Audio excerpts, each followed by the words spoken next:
強敵か？では。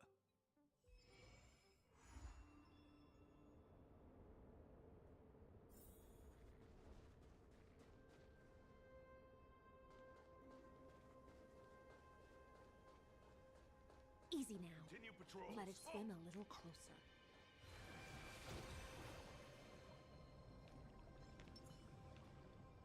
A will of metal. Broken phantasm.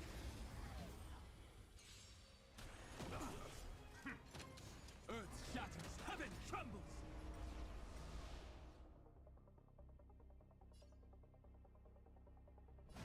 Mountains roar, dragons rise. Such noisy clang. Lance at the ready. 懲りないやつだ。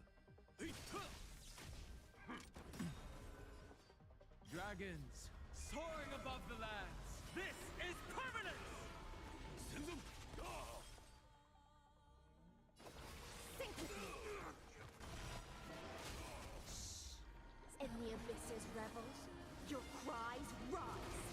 We have the edge.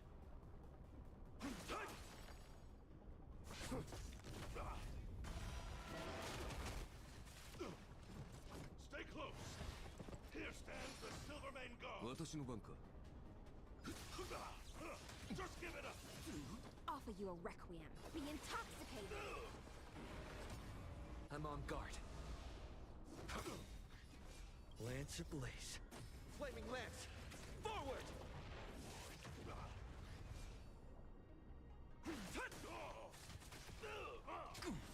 懲りないやつだ。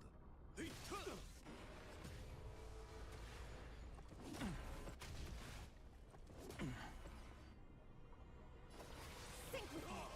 Lance at the ready. On my mark. Not a step back.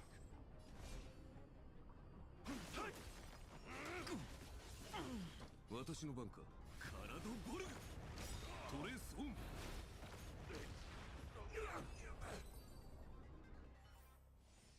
もう少し手応えがあると思ったがね。厄介な相手だ。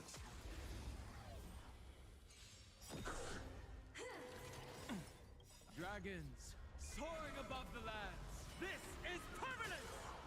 I am the born unlimited. Blade works. I'll stand in their way. Earth shatters, heaven trembles. I'm on guard.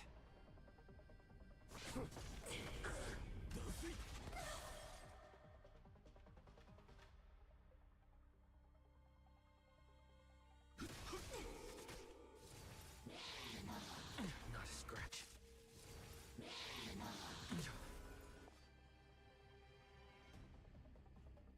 Be intoxicated.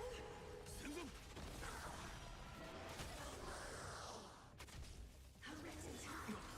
My strength isn't what it was. Sagacious discernment. Don't let wave. Sink with me. Stay here. In the abyss's revels, your cries rise. 体ボルグ。トレースオン。どこに行く？ Lance ablaze. Flaming lance! Forward!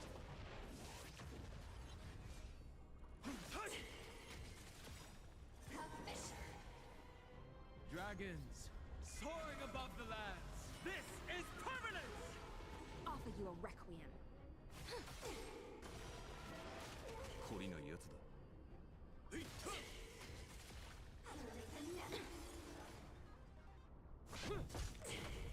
My purpose is to protect.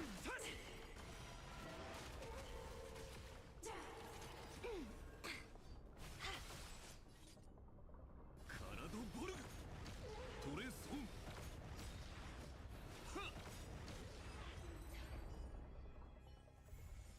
もう少し手応えがあると思ったがね。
I'm not done yet.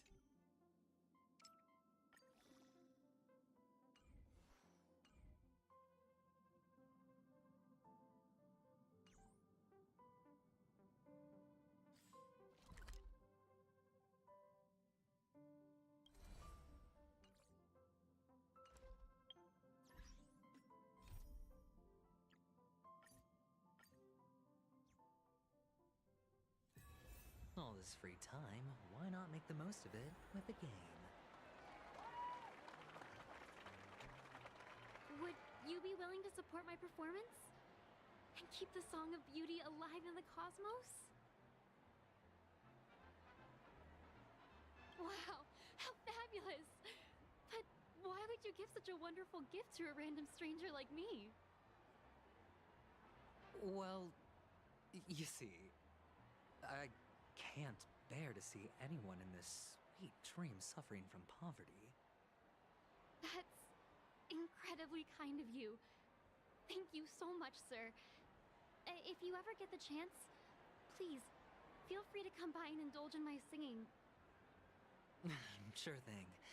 Oh, by the way, do you happen to know anything interesting about death? Death? That's a pretty scary topic, and it doesn't really match the mood of this sweet dream. Oh, you see, I'm a tabloid reporter collecting ghost stories in Penacony. As you know, the more chilling the stories, the more attention they get. Maybe you could help me out. Well, if you're up for some gossip, it's not about death, but there have been some rumors about a guest at the reality hotel who fell into a deep sleep and didn't wake up. It was like they were in some sort of coma. Nobody knows what caused it, but luckily the customer eventually regained consciousness. Well, all customers are under the protection of the family, after all. Thank you. This will make for a very juicy headline. May Shibe protect us. Unexplained coma. That's actually what happens to your body if your brain dies in a dream. But unfortunately, the customer ended up waking up in the end.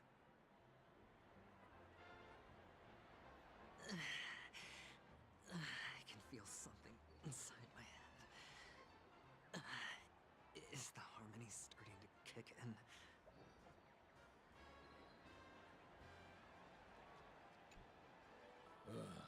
The world has truly lost its way.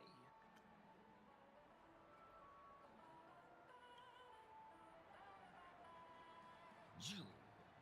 Wait. I get it now. This is some sort of prank show, right? You must have some cameras set up around here to film yourself doing good deeds, right? You youngsters are always looking for a quick way to get an audience. But you know what? A truly great show never comes easy.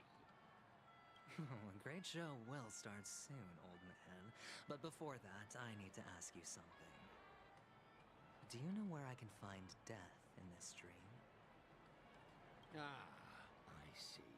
Another fearless youngster looking for death, huh? Well, let me give you a piece of advice. Don't think you're the first one who's ever thought of that idea. Death? Not even remotely innovative. I bought it from Dr. Edward. He claimed it was some exclusive fancy schmancy stuff. Oh, what a disappointment. The effects were awful. First, some monster covered in eyes stabs you in the gut. And then all you see are blurry glimpses of buildings and lights. The sky was spinning so fast it almost made me puke. Is that all? Yeah, what else can you expect? Don't put too much stock in the Penacony movie industry. They even call this junk groundbreaking art. Can you believe it?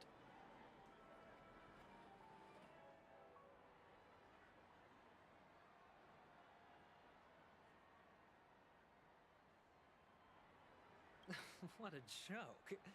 Well, I'll leave you be then. I hope you have a wonderful day. A monster covered in eyes. That sounds like the Memory Zone meme. But buildings and lights... I don't think those have anything to do with death. Well, that whole dream bubble was probably created using rumors and gossip.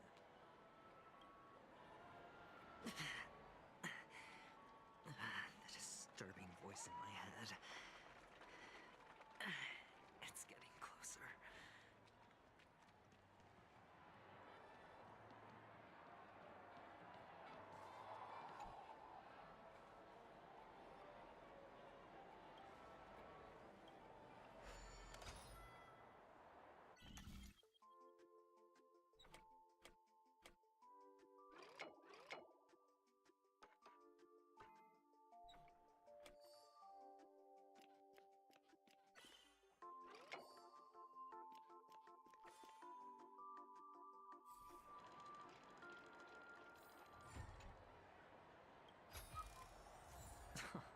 This is hardly enough for a seat at the table.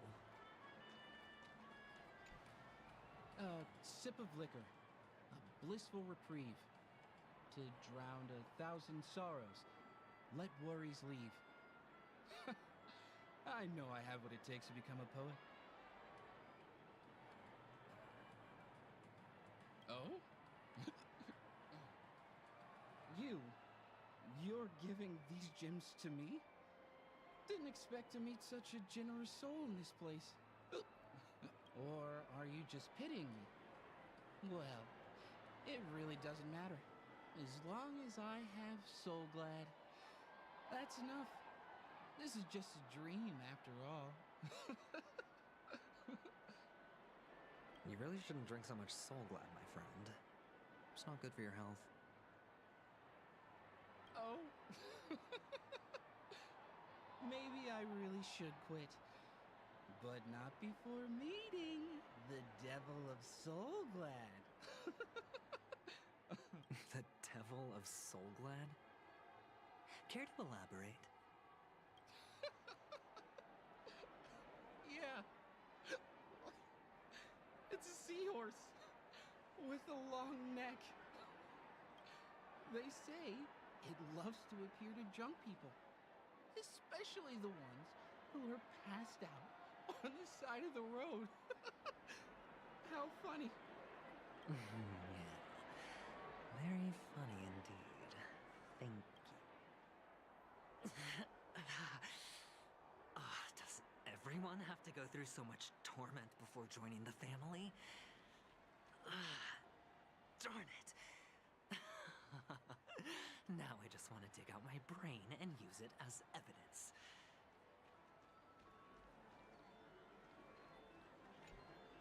Take care, my friend. If you ever find yourself in danger, remember that the hounds are always ready to help.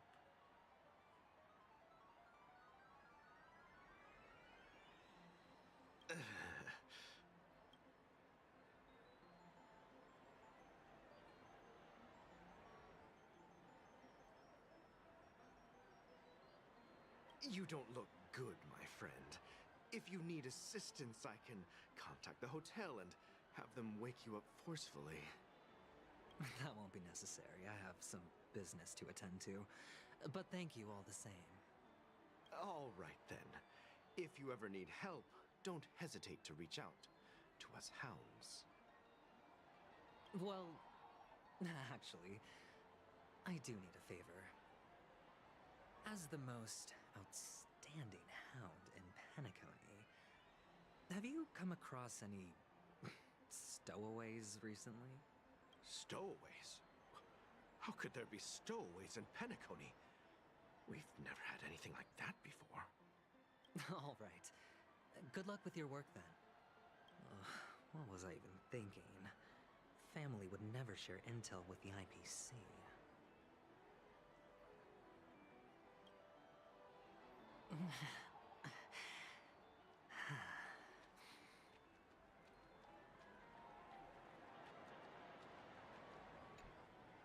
You want to talk to me? Sure, But nothing too sensitive, okay? Huh. Wealthy people have fancy ways to enjoy this dream. But to be honest, I've never seen anyone who gives out money to others like you.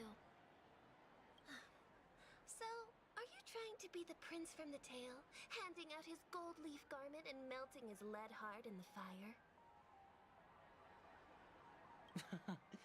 I'm flattered. I'm no prince, and I just thought these gems would help you speak. So, as an investigative reporter, maybe you've heard something about death? Ah, another curious soul. I see. Well, that was actually the topic I was most into when I entered the industry. But my boss shut it down. How did your boss talk you out of it? Well, she simply said, covering baseless urban legends like that would make us look like some third-rate tabloid. I thought about it, and she had a point.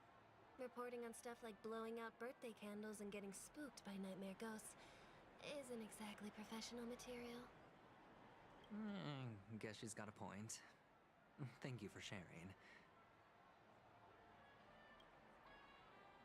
A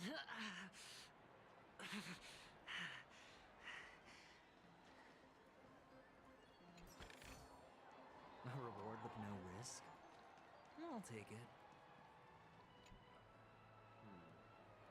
Were you wanting to talk to me? Sorry, I thought you were checking out something behind me. Is this a gift? For me? Are you sure this isn't some kind of mistake? Yes, it's for you. Just take it. Is this for real? Someone is actually giving me a gift. Not for my parents, but for me.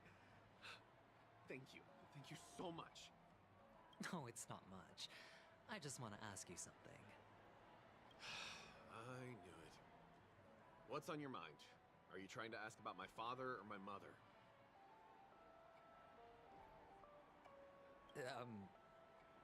Neither. I just wanted to know if you've ever heard about death in the dreamscape. Oh, you sound just like my father. Always warning me about danger, even in dreams. He's an Intellitron, so his dream entry methods are different from us organics. Can't count on him to protect me if something does go haywire. Funny, right now I'm still under his protection. How ironic. Hey, stay positive. Gold will always shine one day, right? The Devil of Soulglad, Dangers in the Dream, and Nightmare Ghosts. Well, surely death is a popular topic in this sweet dream granted by the family. I've collected a bunch of rumors, but no useful clues. The gems in my bag are running low. Well, let's see if my last lucky interviewee brings some surprises.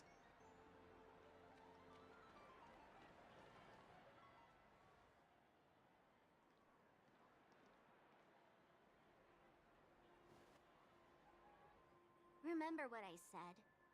You Sigonians are better off hiding in the sewers. Look at you, snooping around and sticking your nose everywhere. Is the smell of death so enticing, my fine fellow? Oh, it's you, masked fool. I should have guessed it. You're the imposter who appeared on TV after Robin's death, right? I heard you got caught by the family. I gave you a clear clue. Befriend a mute. Simple and straightforward, you know? And what did you do? You messed it up and ended up as their prisoner. I told you to make friends with a mute, not become one yourself. You really let me down.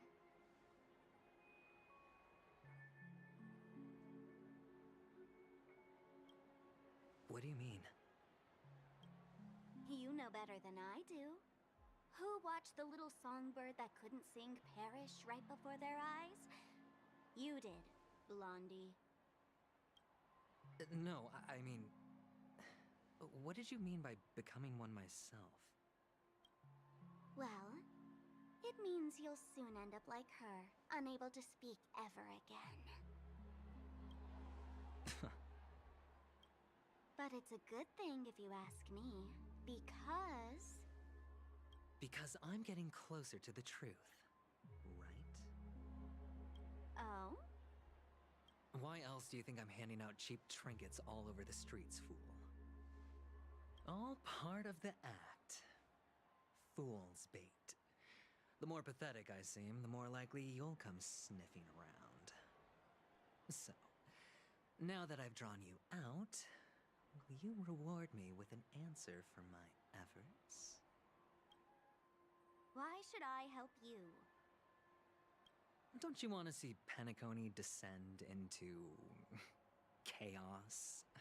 Well, I can make that happen. I just need an answer to one question. Back then, when you asked me to find a mute, did you really mean Robin?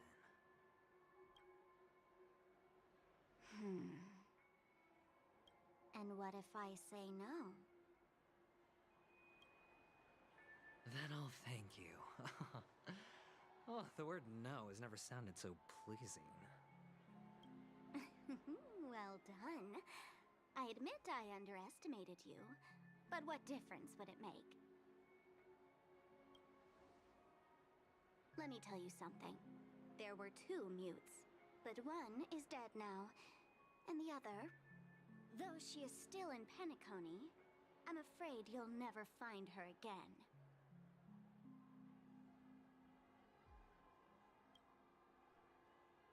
Now I'm completely sure that I was on the right track from the beginning and never strayed, fool.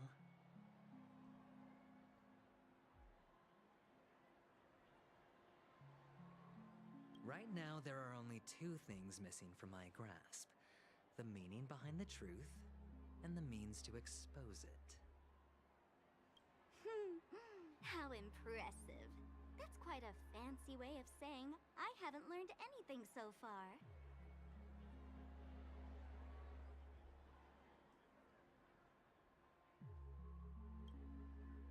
Not exactly. I've gathered enough clues to prove its existence, and that's enough for me. As for the answers to my questions, I'll find them within 16 system hours.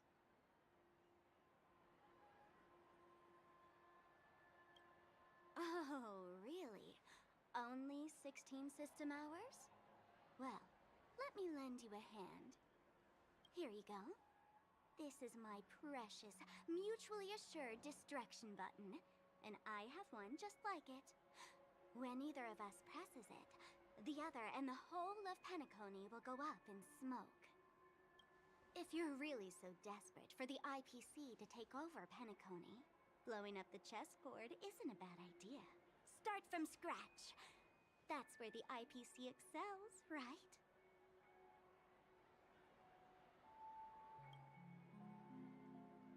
Just press the button when you're at your wit's end. And of course, feel free to reach out to me for my hospice care, too. Oh, a deadly button, huh? Well, I guess the family didn't take your threat seriously at all. Otherwise, how on earth did you manage to bring it in here?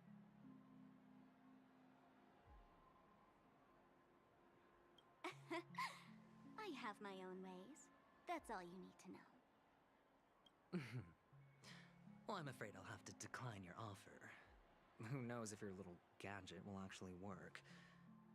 By the way, I have no plans to search for the other mute friend you speak of, but it's good to hear that he's still here in Penacony. I'll handle the rest myself.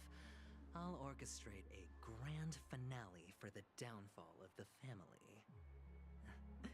And at the climax, a walls will crumble, people will wake up, and those who couldn't speak will find their voices again. When that time comes, go ahead, press the button, light up the sky with a magnificent fireworks display for me. Catch you later, fool. You're still talking big. But sure, if that happens, I'll stay true to my word. Just don't let me down now, okay?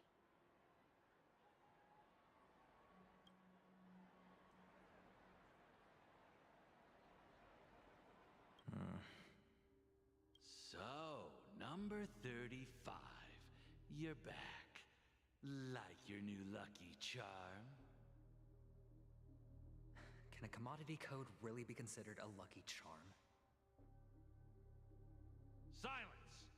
I didn't give you permission to speak, you Sigonian hound.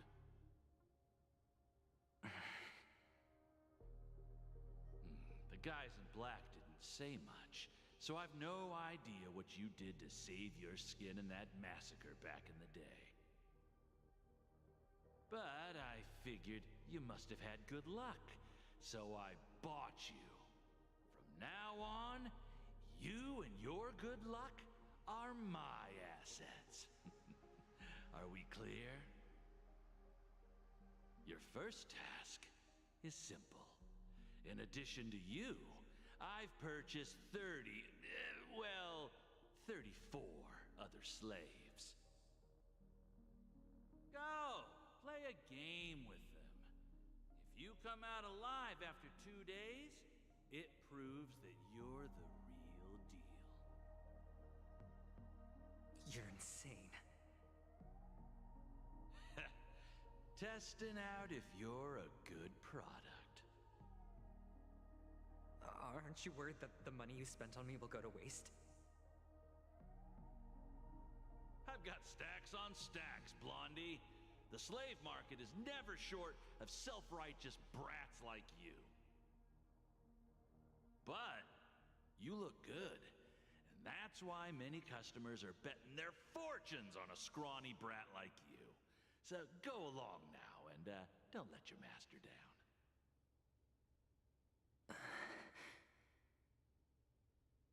How much did you spend? What? My price. How much did you pay for me? Huh. You really want to know? Well, it was 60 tanba. No more, no less.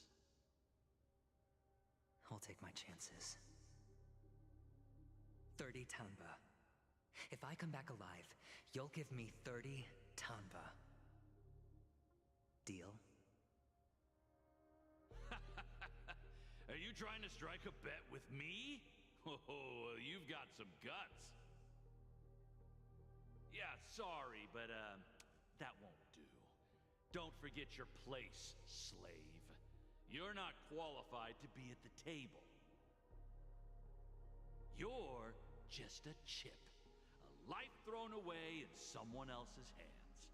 Either you come back with more chips for your master, or you never come back. It's all or nothing. Don't embarrass me, my lucky hound.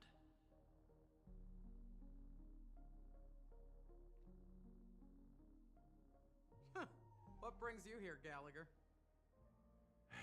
Some friends from the old days. Do you have a moment to spare, Siobhan? Oh, I have the whole day to spare. Ladies and gentlemen, welcome to Dream Jolt Hostelry. This bar offers a wide variety of drinks, but we draw the line at Soul Glad. Why settle for ordinary when you can experience extraordinary? We're dedicated to serving up nothing but pure joy and laughter. What would you like to drink? I'll whip it up for you. Oh, look! A lady as cool as Serval!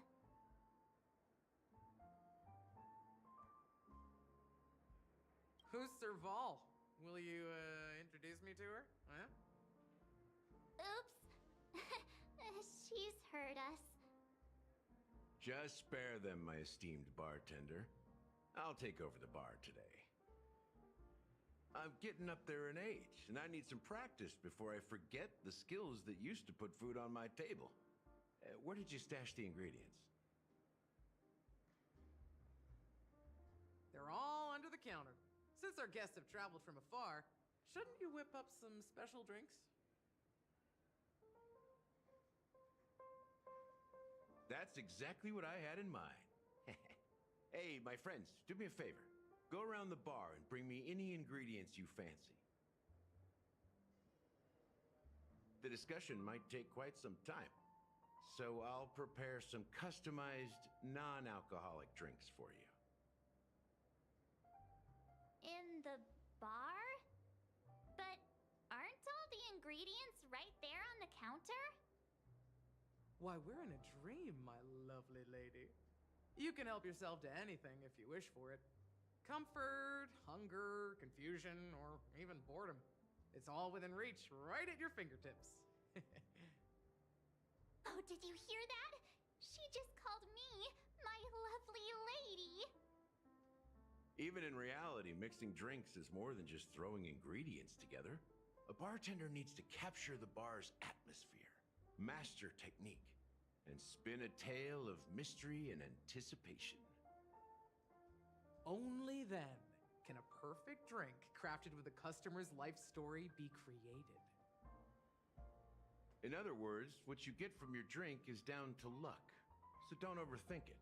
Indecisiveness has no place when it comes to enjoyment.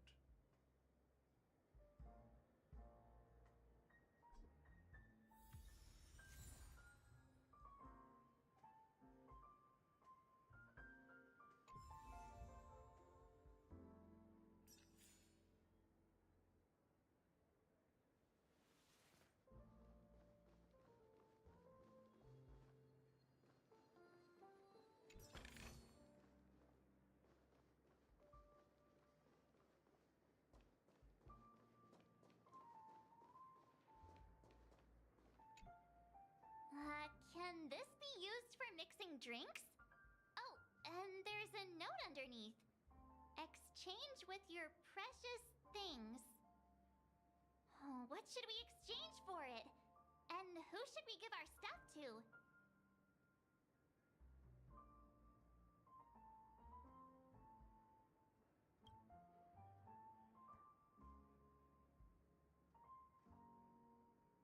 Whoa, the words on the note are changing. Stairs made of coins can lead to happiness. Does this mean we can take it? I'm not sure if it's a good deal, but thank you anyway.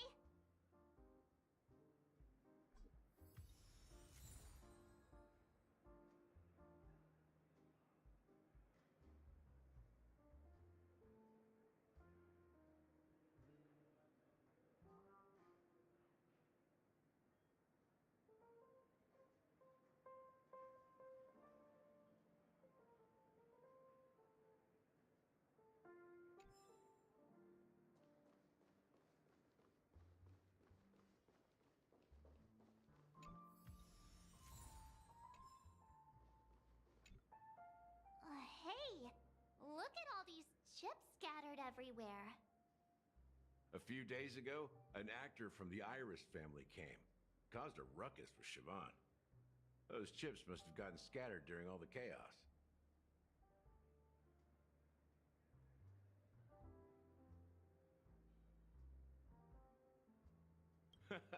That's a clever metaphor. That being said, opening a bar in this place, filled with monsters, is quite a feat. Siobhan must have a lot of tricks up her sleeve, right? You'll have to ask her yourself to find out. But I have a feeling she won't budge unless you impress her with an incredible drink.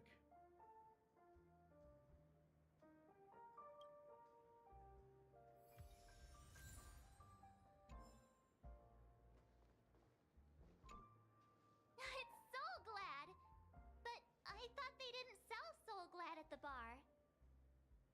Let's give it a shake. Nice, it's still fizzy and has a long shelf life.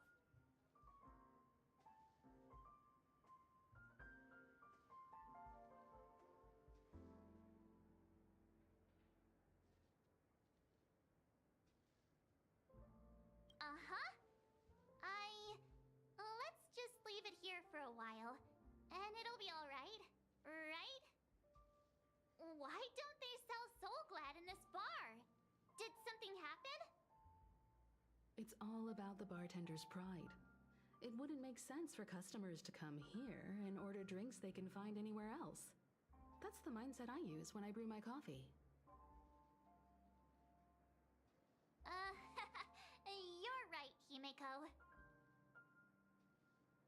That's quite a stash. Not sure if it's enough. Stay out of my way. I'm looking for Siobhan. Uh-huh? What's all the commotion about?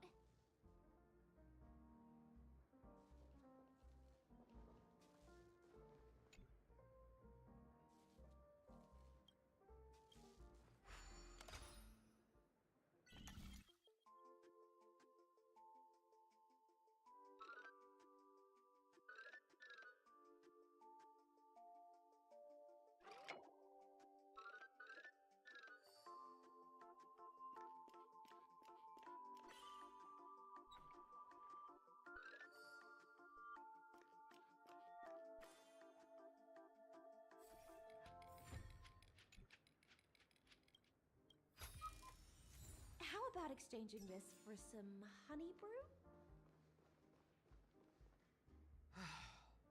Haven't I made myself clear enough, Miss Amiki? The Dream Jolt hostelry only welcomes guests who want to enjoy a drink to their heart's content. I'm sorry, but I'm not interested in your proposal. But you have the talent. You'll attract a huge audience. You're destined for the Iris' stage, not for this rundown shack. Come with me. We'll become the talk of Penacony, a shining light into every corner of the dreamscape. Please, Siobhan, I really need you.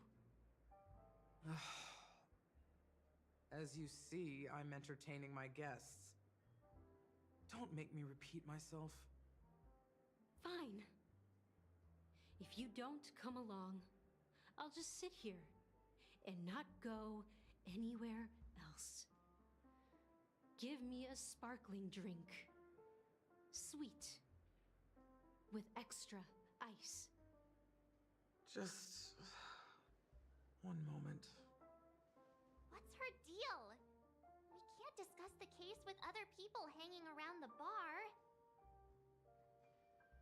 Hey, can you do that clockwork trick of yours again?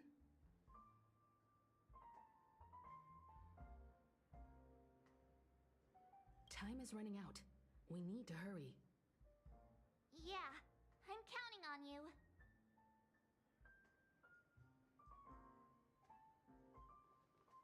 You're one of Siobhan's guests, right? What can I do for you? If you're here to convince me to leave, please stop it. I'll never leave until she accepts my proposal. I just don't get why she won't leave this place.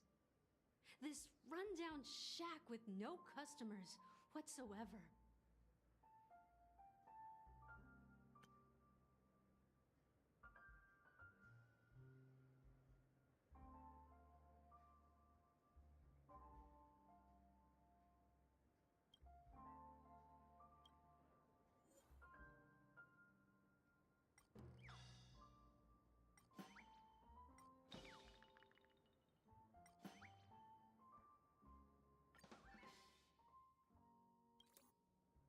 I've seen it.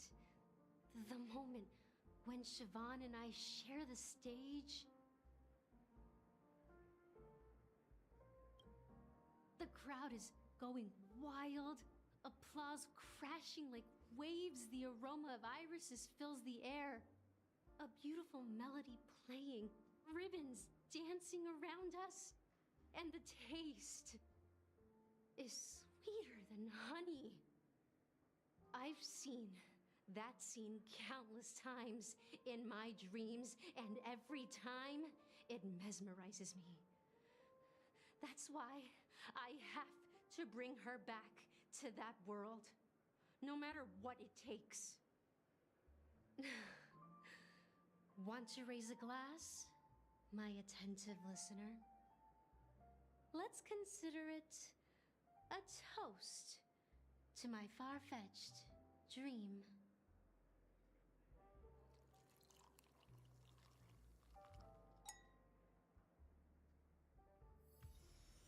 She's still not leaving. Maybe I'll have to try again. I just don't get why she won't leave this place. This rundown shack with no customers whatsoever.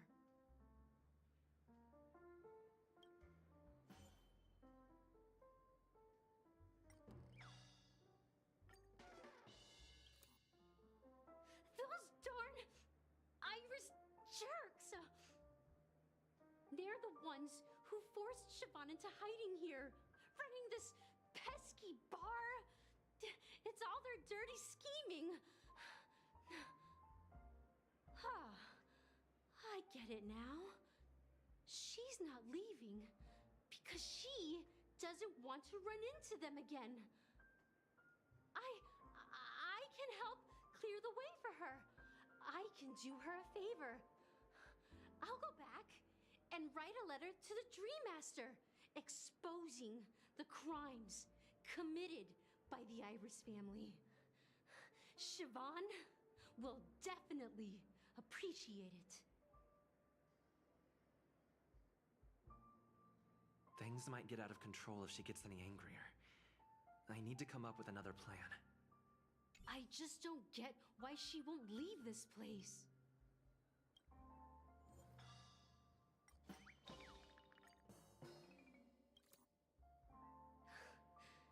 It's ridiculous, right?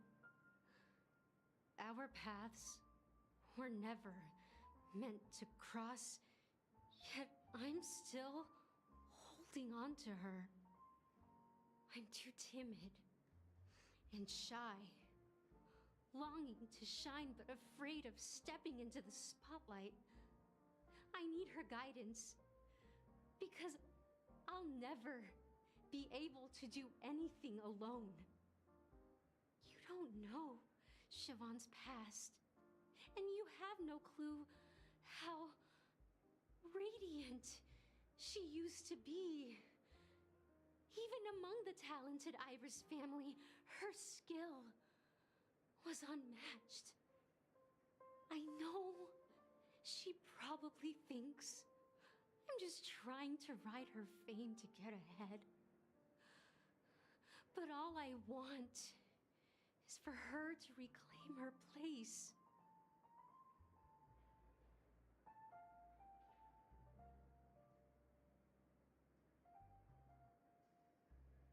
Well, talking to you has got me feeling a bit down. My thoughts are swirling, making my mind clear, and bringing tears to my eyes. Maybe I should find a place to reflect on what Siobhan truly means to me. Here's the payment for the drinks. Please, pass it on to her. I'm leaving now. Amaki has left? That's good for her. Radiant dreams may be enticing, but they're nothing more than dreams. Her drink is on the house. Please keep the money.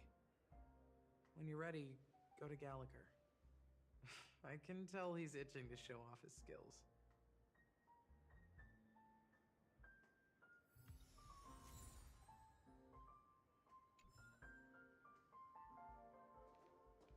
That being said, mixing a drink is way simpler than you'd imagine. Just pick your favorite ingredients, toss them in a glass, mix it up, and it's done.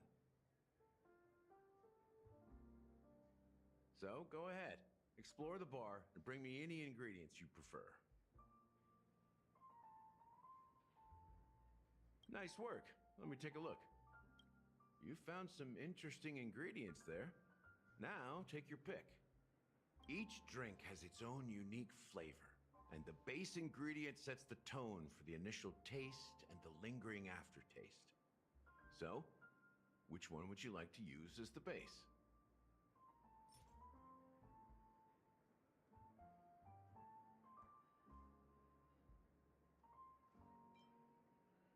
The original formula is said to be Nunu's favorite drink. It's sour and bitter, and the bubbles burst in your throat like swallowing rusty chains, evoking thoughts of dungeons and prisons.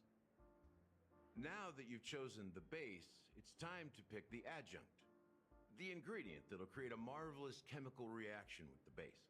It should give an unforgettable taste without overpowering the main tone. So, what's your choice for the adjunct?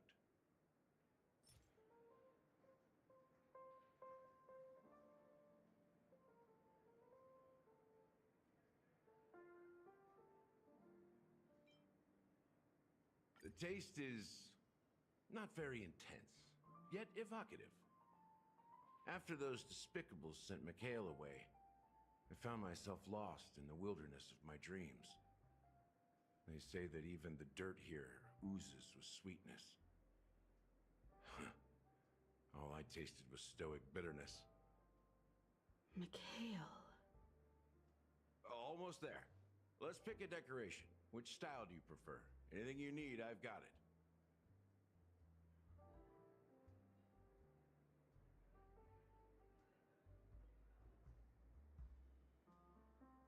The IPC's favorite. Ambitious, aren't you? Well, it's done. Here's to you, Trailblazer, with this glass of even the wicked. To the sad truth. Well done, Gallagher. You're not over the hill yet. So, are you satisfied? Oh, the flavors! They're way more sophisticated than Soul Glad. The richness and layers of these flavors are a masterpiece, especially with the adjuncts. I can taste the spicy and sour notes with a hint of sweetness. I'm not entirely sure what it all means. Maybe Mr. Gallagher can shed some light on it. Well, if you're expecting a profound answer, I'm afraid I'll disappoint you. The imagery it implies is pretty straightforward. It's just a glimpse of what this dream truly tastes like. Nothing more. Does this true taste have anything to do with that, Mikhail?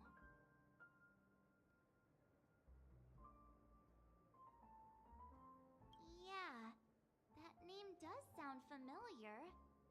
When you got knocked out by that masked fool girl, I think I heard someone calling that name.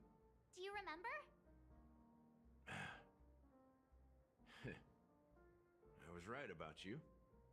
You guys seem to know quite a bit, and now there's no reason to hide anything from you anymore.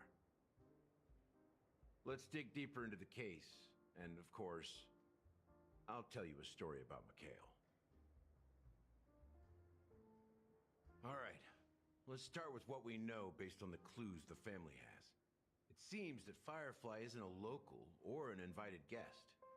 In other words, she's a stowaway. She managed to fool me at first. My age must be getting the best of me. But here on the planet of festivities, stowaways are a common sight. You're bound to run into one sooner or later. After the incident, the hounds wasted no time searching for that girl in both the dreamscape and reality. But here's the thing. We only received bad news, and the trickiest kind at that.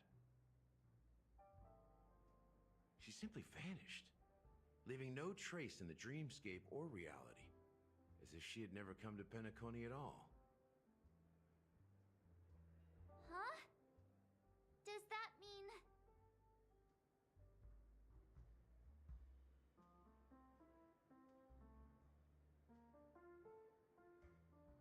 Different? Are you suggesting that girl wasn't actually killed? Come on, aren't you a witness in this case? Let me be frank. This case, actually, He's unlike anything the Bloodhound family has dealt with before. Dealt with before? So, death does happen in Penacony, if I understand correctly. You've witnessed it, so there's no need to hide. Even the shiniest city has its dark side. We're all adults here. Surely I don't need to explain too much to you. Confronting the family based on that alone would be naive. Death may occur in sweet dreams. So what? Such events are highly unlikely and only affect a tiny number of people. If you really want to delve deeper into this case, you need to understand the true problem with the family. I guess it's time to tell the story of that Mikhail. You're very perceptive.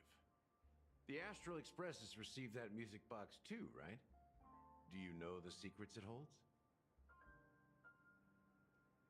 There's a message.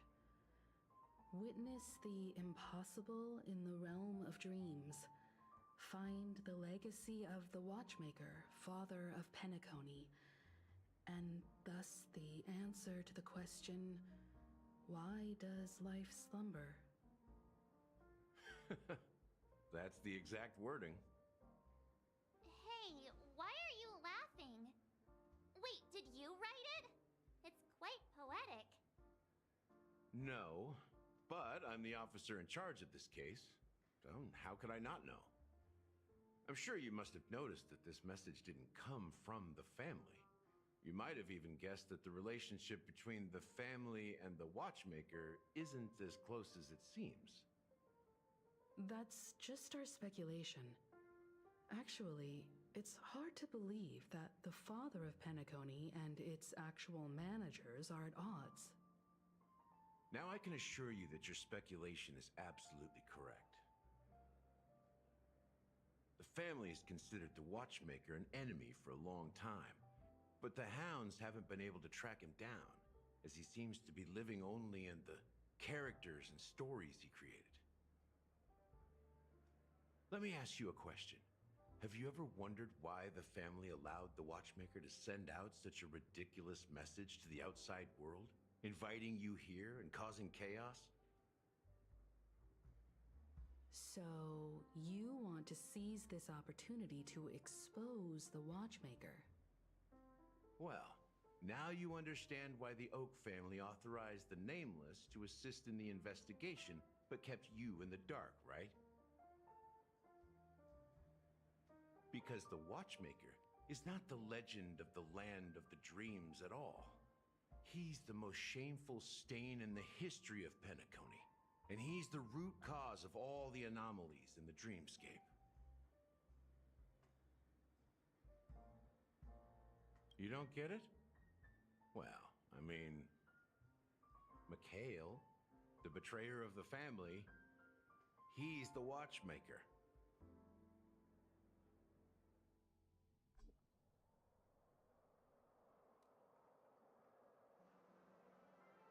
Here we are, Clock Studios theme park, the most popular entertainment center in Penacony. Wait, aren't we supposed to be discussing the Watchmaker? I would have expected you to take us to maybe a library or an archive room of sorts, but an amusement park? The culture of a city reflects its history in the most authentic way. To you, it's a fun place. But to me, it's a prison for the planet's past. You know that Penacony used to be the IPC's prison planet, right? All the prisoners were brought here, helping the Garden of Recollection salvage the leaking memoria from the macrovoid. The prolonged exposure to high concentrations of memoria caused a unique phenomenon. The dreams of countless prisoners intersected and overlapped, and people started meeting each other in their dreams, living lives that were almost identical to reality. But everything has a price, and sweet dreams are no exception. In the end, the dream world was unable to alleviate the suffering of prisoners in reality.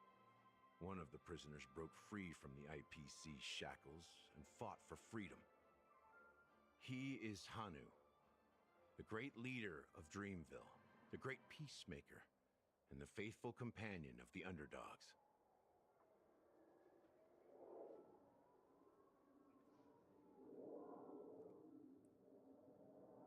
History is always written by the winners. However, it's undeniable that Clocky is an animation that draws from Penacony's actual history. These characters not only exist in Dreamville, but also in the distant past. Once you realize this, you'll understand why we're here.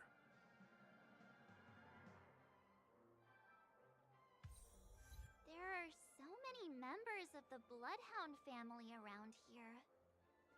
They just received a lockdown order, supposedly from Sunday himself. Who knows what it's for? My friend,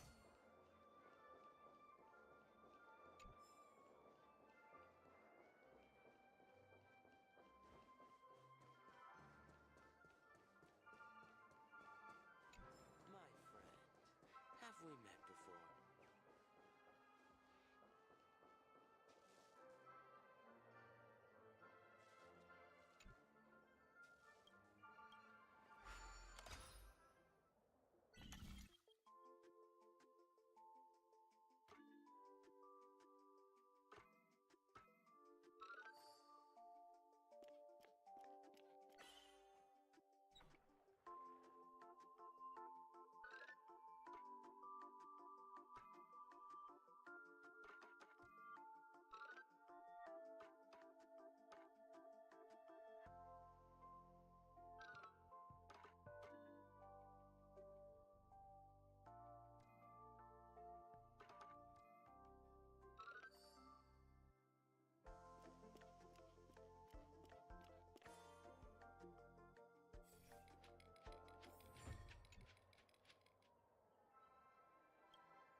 So many of them.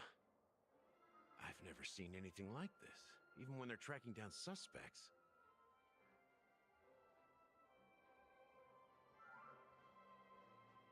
We don't need to go in. We don't want to draw any unwanted attention inside. We can just talk here. Let's find a quiet spot and continue our conversation. View here is great, right? We can see everything from here. Including Clocky. If all the characters in the animation are based on characters in reality, then Clocky's counterpart is definitely the Watchmaker. In the animation, he's Hanu's partner and one of the founders of Dreamville. Does that mean the Watchmaker was personally involved in that war and sided with Asdana? It was a monumental war for freedom. Hanunu fought alongside a motley crew of masked fools, nameless, history fictionologists, mourning actors, omen vanguards, even visitors from beyond the sky. In the end, they emerged victorious. Among them was the person who would eventually be known as the Watchmaker. But if you do the math, doesn't that mean the Watchmaker was around for several centuries? I'm not sure, but Mikhail was already the Watchmaker when I met him, so maybe he inherited the title. How old are you now, Mr. Officer? I'm 13. No way. Not even close. Hanunu freed the frontier prison, but peace still eluded him. With limited resources, threats from the outside world, and internal conflicts between major prison districts, the future of Asdana was uncertain. It wasn't until the Watchmaker approached the family with the idea of turning the prison into the planet of festivities that Penacony finally gained its name and glory. Thus, he became known as the Father of Penacony. But didn't you say the Watchmaker betrayed the family? And you said you were his companion, so that means you... No. I'm not his companion, but rather one of his many children. But I am indeed a traitor. Not to the family, but to Mikhail. What did you do? I did nothing. And that's the worst betrayal of all. Just like you, I had close companions. We dedicated ourselves to Penacony. But the Oak family, they set us up. Mikhail was too old to protect his children anymore.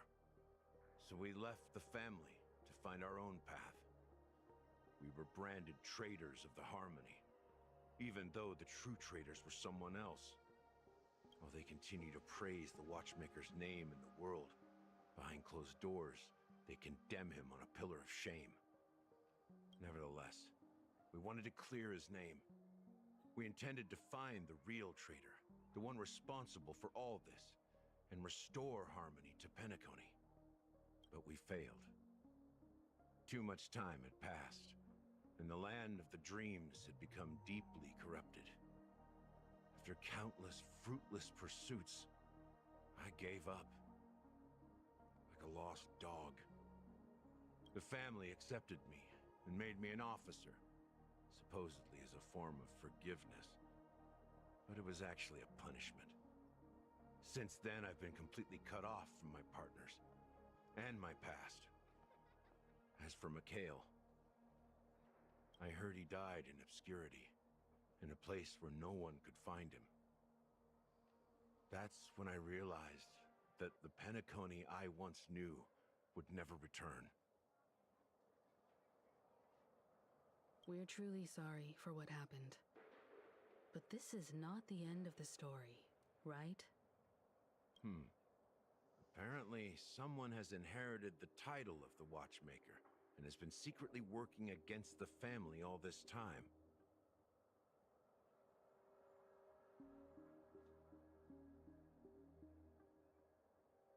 Well, that's one way to look at it.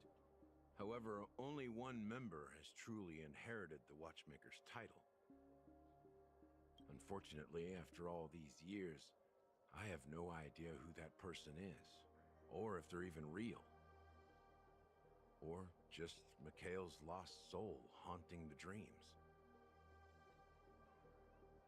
So, do you understand why I'm spilling all this info?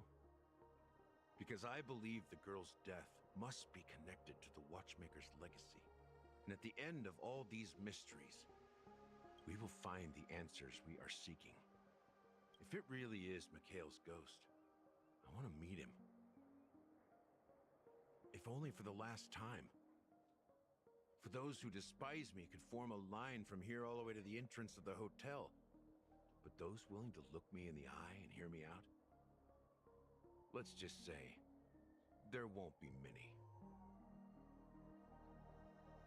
I've told you all I know is a sign of gratitude. Thank you for listening to this old dog. Bark and all. Something just happened at the theme park. Now if you'll excuse me, good luck to all of you. How ironic. What's so different between the stowaways projected by Penacony today and the dream seekers once hailed as pioneers several amber eras ago?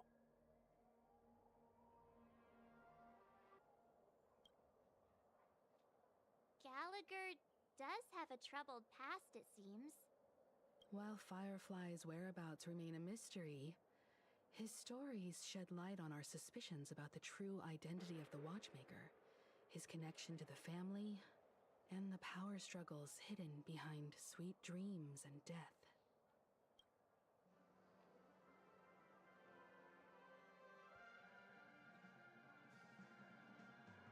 Exactly. Gallagher suggests that the real traitor is someone else, probably within the Oak family.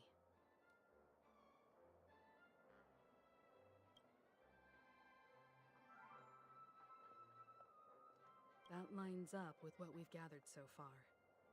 Firefly got involved in this mess because of the legacy, and now we're sure that Aventurine's accusations against Acheron are baseless.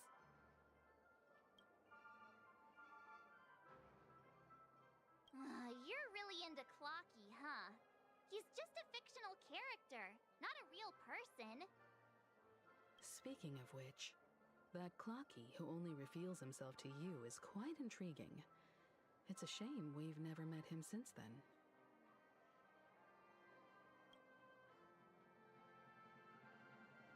Now that we've confirmed a lot of our suspicions, let's take a moment to think about the clues we have. Send a message to Welt and see how things are going on his end.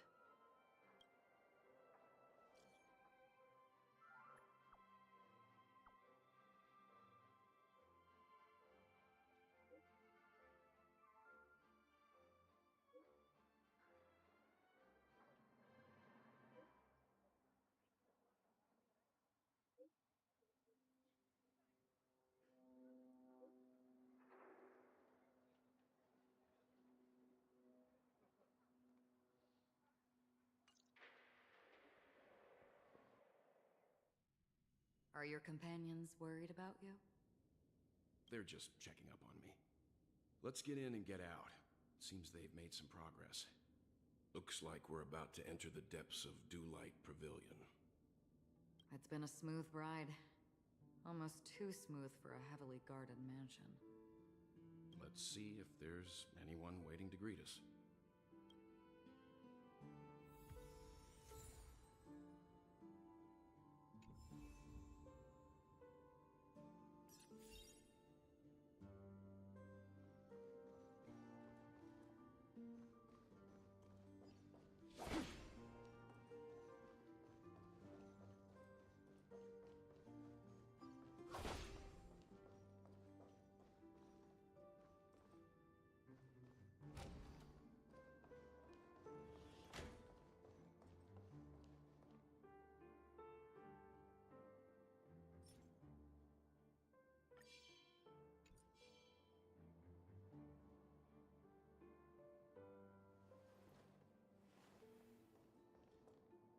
Something feels off.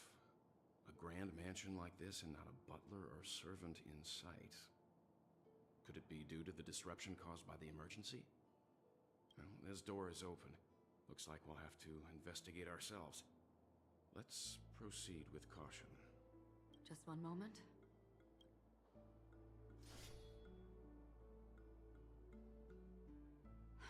Light. I've made myself less noticeable. The crew can explain their presence as authorized by the family, but I can't come up with any excuses for being here.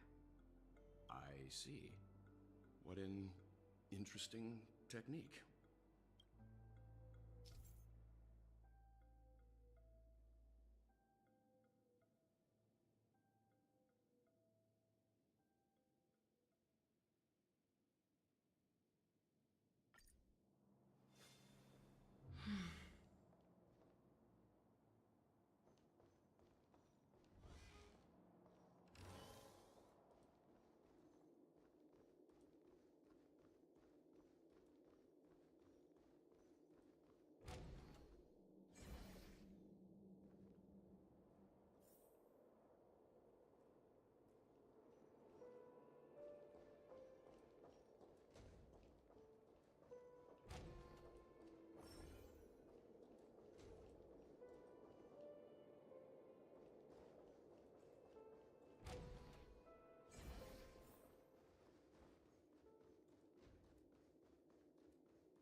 Stream forth!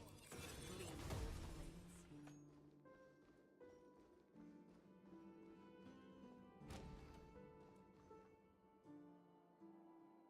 The model in the sand pit. It's the golden hour, isn't it? Maybe the heads of the family used that model for discussing important matters.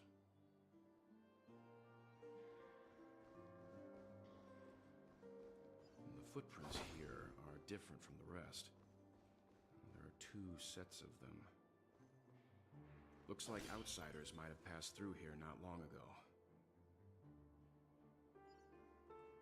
Stream 4. Gleam of old ruins.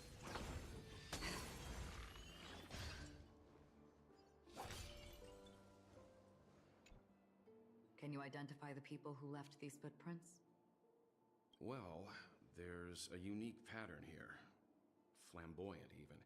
And judging by the size, I'd say these were men's shoes. If I'm right, it could be the IPC ambassador, Aventurine. Aventurine. What about the other set? It looks like they were walking side by side as opposed to one behind the other, so the second individual is likely equal in status to Aventurine. The IPC is eager to reclaim Penacony, so their presence here is not unexpected.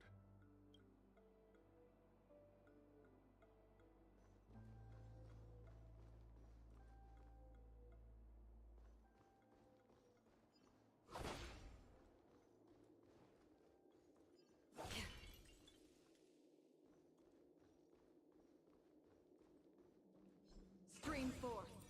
Gleam of old blades.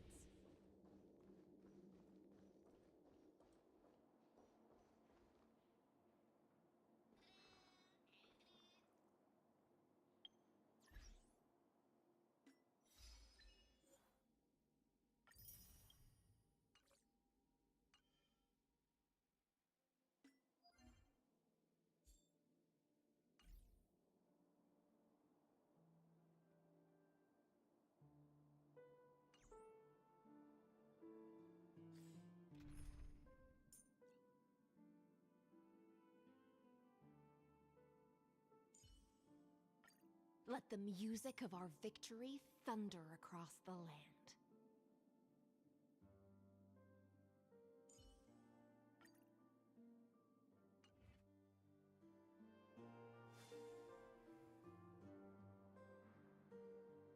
A will of Methalence. While there aren't any people in this mansion, they've set up quite a few mimetic guards to patrol this place. Earth shatters, heaven trembles! Mountains roar, dragons rise! On the still waters of oblivion, I weep for the departed. It too shall fall. To the clouds! Bullets! From the blue!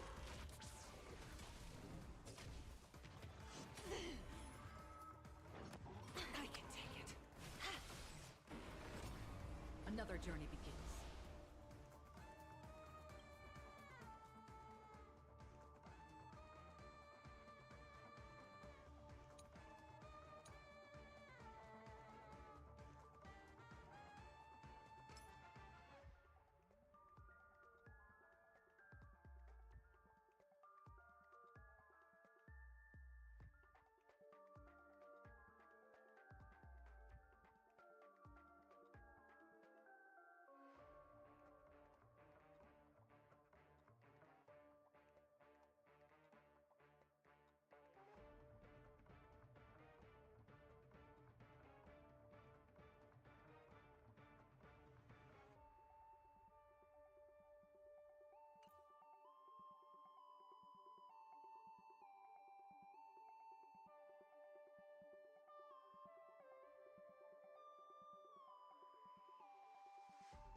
Destined for oblivion. Soaring above the lands, this is permanence! Gale Force!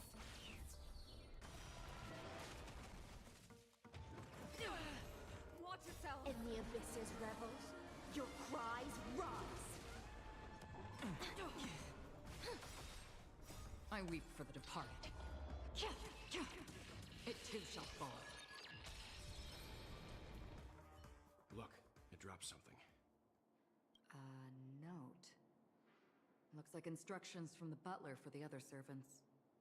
Seems like the mansion's entire workforce were assigned other tasks before Robin's death. It must have been a big project to require that much manpower. The Charmony Festival, perhaps. But no matter what their main priorities are, there should always be someone left at the mansion, right? So you're saying someone deliberately cleared the place out? Yeah, but I don't know why.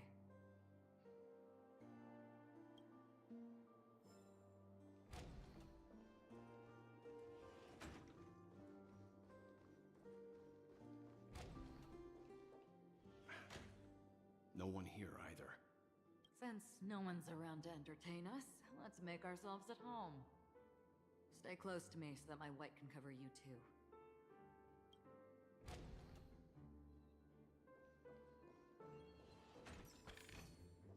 Don't forget to let your friends in on the action.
As soon as I and the rest of the crew arrived in Penacony, Mr. Sunday and Robin showed up to greet us.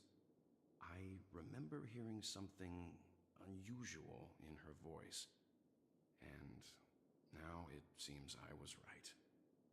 Robin believed it was because the harmony had been tampered with somehow. But as far as I know, there aren't many entities capable of interfering with the power of paths. Meaning?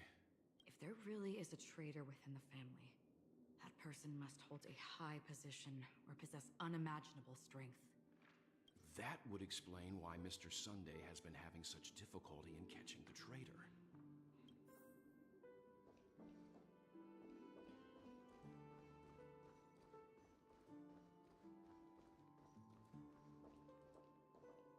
light cone is securely guarded. It must hold some important memories. According to Robin's interview, despite having performed on so many grand stages, her favorite performance was a pretend show she put on with her brother when they were just kids. I wonder how their relationship is now. Growing up brings gains, but also losses. Yeah, time has a way of smoothing things out. The beautiful dreams of youth will eventually fade away.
information about Robin, Firefly, and the other victims.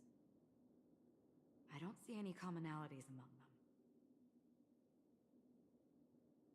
Looks like the rumors were right. Death does seem to be targeting random victims.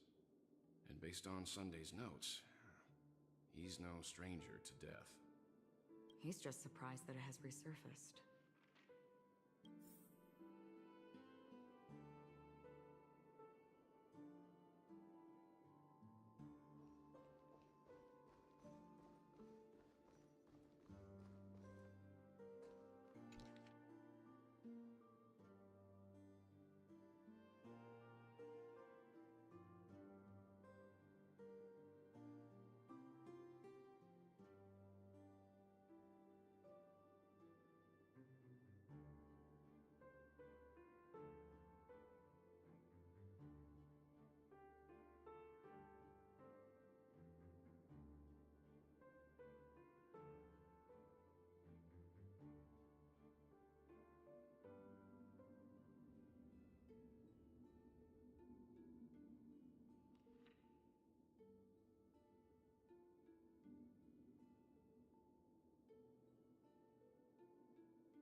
It seems neither the Dream Master of Penacony nor this old Odie is happy with Sunday's recent performance.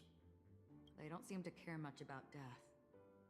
Instead, they're more concerned about the Charmony Festival and the Watchmaker. Maybe the other family heads don't think death is a big deal. One thing's for sure. There's a lot of internal conflict within the family, and everybody has their own agenda.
Mr. Sunday has done some serious research on his suspects.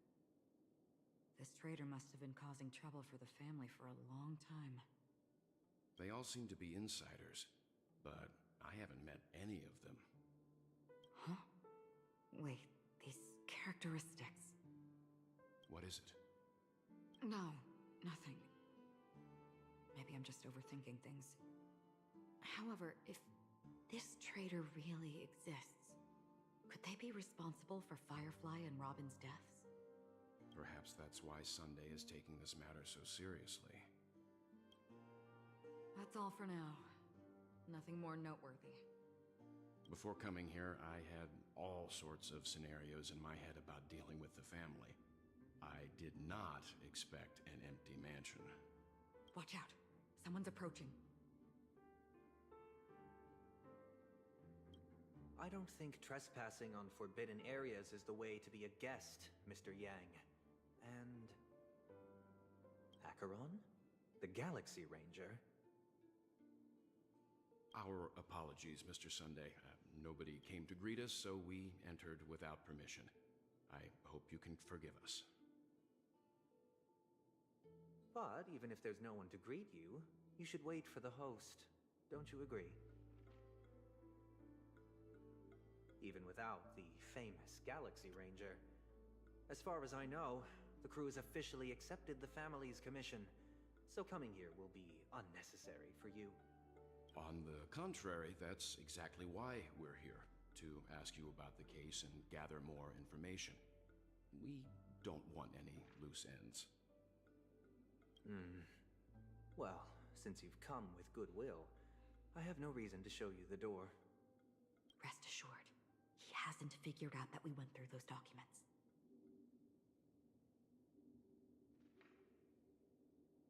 While the truth remains a mystery, I'm getting close to it. I assure you that the traitor will soon pay the price. Let's hope justice will prevail soon. I have a question for you, if you don't mind. How did the family come to the conclusion that the murderer was within the family? With all due respect, it's in the IPC's interest to wreak havoc before the Charmony Festival, and the family has every reason to suspect the IPC's involvement. Well, other family heads share the same suspicions as you, but in my opinion, the true murderer would never have drawn as much attention as that ambassador did.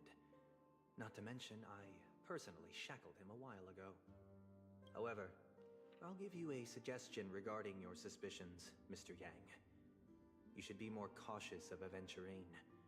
While the wicked can't break through high walls, they can plunge their evil dagger into the heart of the righteous. He's a businessman, not some philanthropist. But right now, he's out there handing out his wealth on the streets. And he went to the Clock Studios theme park all by himself. Who knows what kind of scheme he's cooking up? While the family is dedicated to keeping our guests safe, it might be wise for you to stay alert. You never know what unexpected troubles could arise.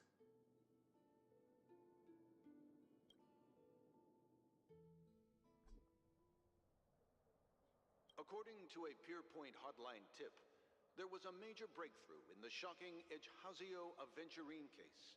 The suspect has been arrested. This fraud case has been linked to many departments within the Interastral Peace Corporation and the Intelligentsia Guild, causing a large drain in manpower and resources, resulting in the IPC taking a massive loss. The case's main suspect originates from Sigonia 4 and is one of the survivors of the second Kataka-Avgin extinction event, who does not carry an interstellar refugee travel permit. As per Strategic Investment Department Head Diamond's sentiments, the IPC has appropriately relocated the suspect in the spirit of the Charter and will continue to conduct further investigations as to the motive of the suspect. What pretty eyes. Tell me, do they shine in the dark? Well, if they did, I'd sell them in a heartbeat. You don't know how many people long for your eyes to be closed forever. As a servant, you should not resist your master. Yet, you went and killed that man anyway. No lawyer has the audacity to defend you. Perhaps you ought to represent yourself. Not difficult, but definitely pointless. You're pretty confident on your eloquence. Did you also think that when you lied to the Intelligentsia Guild? Ask and you shall receive. You wanted the perfect construction material. All I did was offer a possibility. It was just a small wager. If your luck holds out, the IPC will dig something up from the golden sands of Ejihazo. Maybe even the Sand King's remains. Pity your luck has run out. I'll admit that. What I'm more curious about, though, is why such a grand scheme failed to benefit anyone in the end, including the perpetrator himself. Madam, I already have what I want. To be brought before you for the next high-stakes gamble. Then let's talk about the second gamble. Tell me, what are you prepared to wager this time? My life. I bet you won't send me to the gallows. What do you want, then? I want your Lenore to meet with me. I have something to say. And then what? I want cash. It can't be that simple, can it? It is that simple. 30 tanbas. The remainder of my market value. 30 tanbas. No more, no less. With this money, I'll climb to even greater heights than you. Grasp even more riches than you. I wager you won't give me this chance. Which is why you should call him here. Interesting. A pity Diamond won't see you. No one gets to see him. From here on out, I am Diamond's representative, and I will decide on his behalf. You're wrong. 30 tanbas. He'll give you that. And much more than that. Wealth, status, power. The IPC will give you whatever you want, even what you don't want. Kakavasha. A good name, but unfortunately destined to be buried in the dirt. You, though, you deserve to live, to create even more wealth for us. Go, pick the clothes you like, then choose your desired identity. And then, use them well, child. May your schemes be forever concealed. Life is like a long-term investment. Those who choose correctly, do the correct things, reach the correct outcomes, and show the world their value. People can't always make the right choices in their lives. But luck has always been on my side. I've never lost. Is it because Gayathra blesses me? Well, if that's the case, she must also be looking upon me right now. My success is inevitable. But what then? Even if I overcome this difficult trial, what would come next? What awaits me after this glorious gamble? An even more glorious one? Will I return triumphant with unending riches after countless successes, or will I encounter failure, never to return?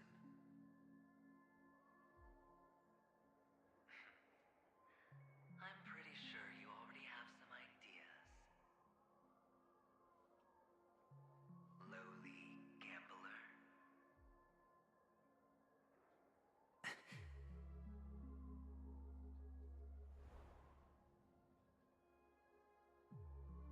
What? What? What?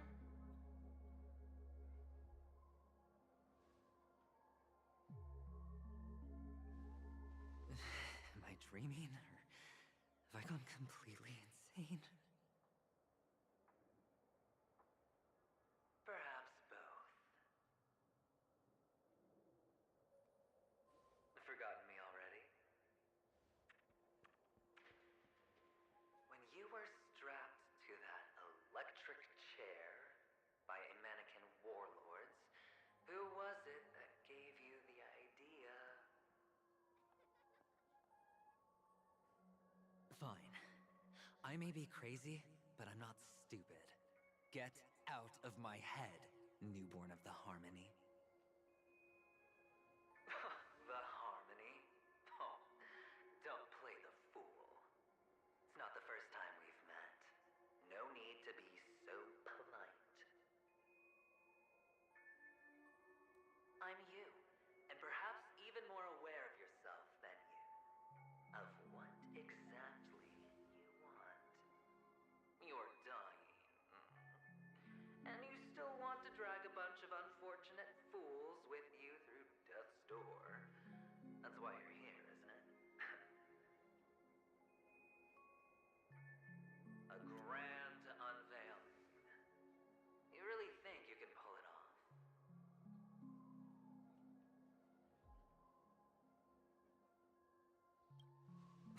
Why not? Well, you may have fooled everyone, but you can't fool yourself. I can show you. Before you're entirely gone, I'll be with you for the last stretch of your road. Let's have a heart-to-heart while we walk.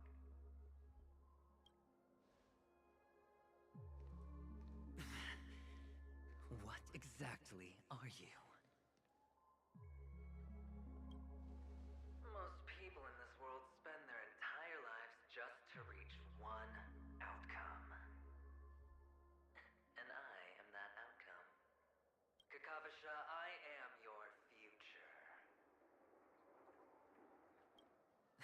First, I'm hearing things, and now I'm seeing them. Great. Am I going to be elevated into the Harmony's Emanator next? Why are there no guests here?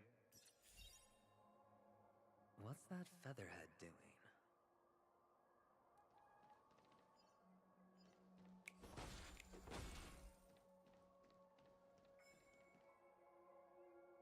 Just a Pepeshi? No. A child?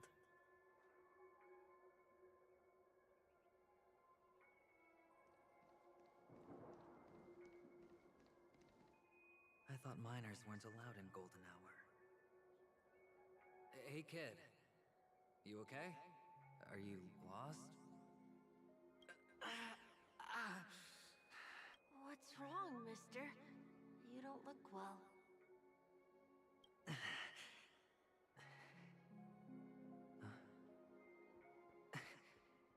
Your eyes. Impossible. Who are you? They're pretty, aren't they? Sis said they're a gift from Mama Funga. Colorful eyes are said to bring good luck. Mister, you have pretty eyes too. Beautiful. Are you alone? Where are your parents? They're in that amusement park. Papa and Mama went in first. I'm just about to go look for them.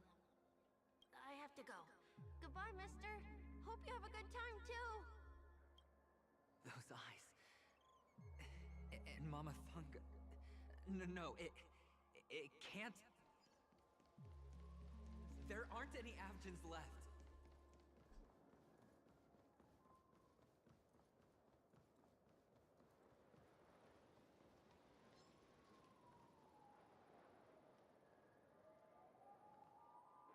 Feeling lucky. A will of metal and broken phantasm. Mountains roar, dragons rise! Unlimited. Blade works! Hut! Sensum! Hut! Dosui! Karado Borg! Ha! Here!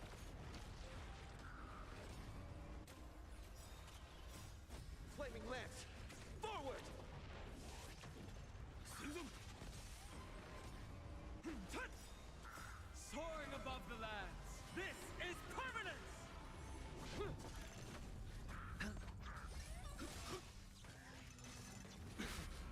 Watch your head.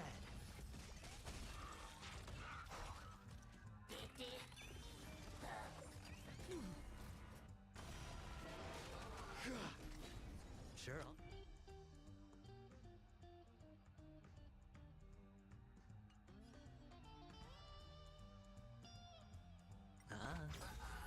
Bust. Or maybe I'll take it all. All in.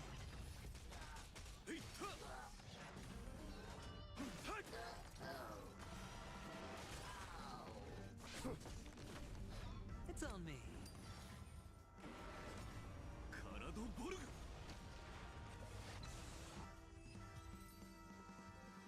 Those eyes. And Mama Funga. No, it can't.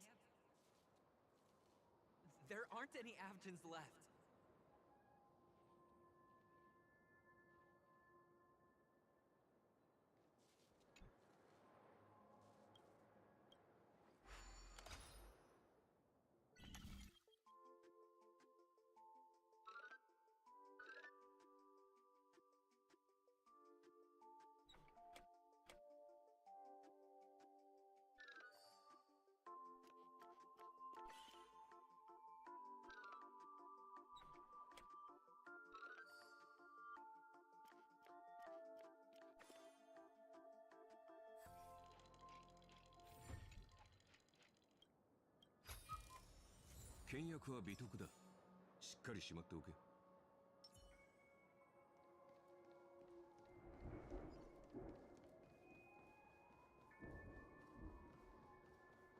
Papa, Mama, wait for me. Only on Penacony, am I right? What are you still doing here?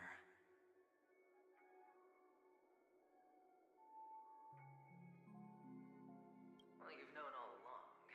The family truly showed leniency to everyone who came seeking help. Why would there be a need for such high walls and deep moats? However, people don't see it like that. Especially since the flavor of the dream syrup is so alluring. You will receive no charity on Penacony. And relying on your own strength alone to topple high walls? Not a likely fate. Which is why, once you step into the hotel, you remove your high hat and beg everyone you come across for help. Like a hyena scavenging for scraps in the desert. Because you know that opportunities are fleeting. Well, when you put it like that, even Ratio's a teeny peacock analogy sounds pleasant. Well, you know how rare it is for me to give you the straight dope. So listen while you can. It's good timing that you mentioned the doctor. I'm especially fond of what you and he have in common. The conspiracies, calculations. Especially the part about the finale, a magnificent act of betrayal.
The best way to prevent others from seeing your true colors is first being able to fool yourself. Of course. I know you all too well. But it's strange. Why did you decline that invitation? You had the chance to embrace elation, and was that not what you most wanted? But you chose the IPC instead. For the preservation? I doubt it. Do you even have anything in common with the preservation? Oh, I thought you knew. Didn't you say you had me pegged? We're done. Either stop talking or disappear from my sight. That's fine. But who exactly is about to disappear here? Well, it's not going to be me, anyway.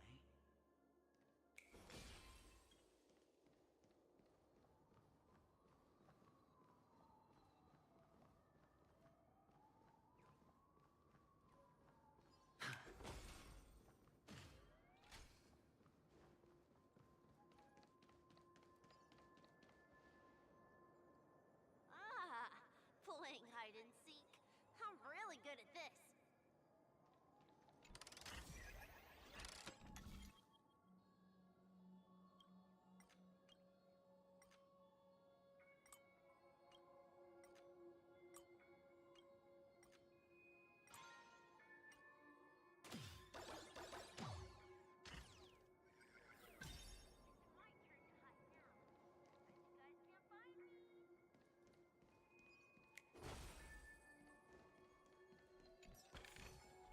A reward with no risk? I'll take it.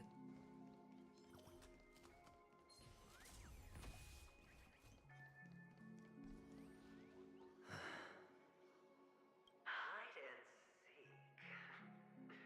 What sweet childhood memories. When Mama said goodbye that day, how many catechins were like jackals hot on your heels? I know you won't forget that sound anytime soon. Those shrill cackles. You had to hide right under the noses of those savages. You and Big Sis, playing dead, drifting in all that bloody water. Completely ruined that shirt. Shame. Wasn't that the last one Dad left behind? It wasn't ruined. I've always kept it. Come on. It's a rag. It's not like you can ever wear it. Now you don't have to hide. You probably won't even deign to get your pretty outfit wet in the rain. Your social capital has changed after all. I've never changed. On the contrary, now you're the one who does the hunting. The last round of hide and seek, and you get to be it. You should enjoy it. That child. Could he be in here?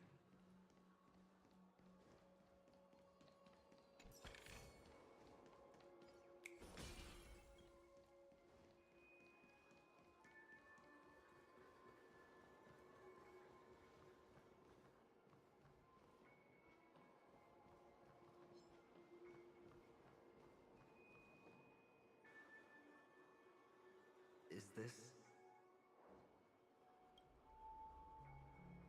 a topaz? What is this doing here?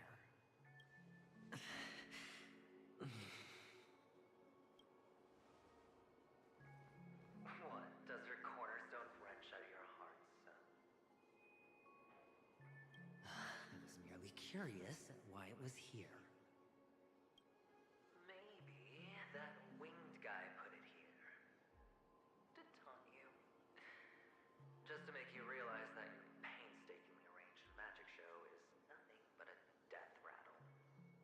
The cornerstone's hue is the same as the radiance of Clipant's body. I've gotta give it to you. I've heard a lot of baloney, but that lie deserves a prize for sheer nerve. If he were just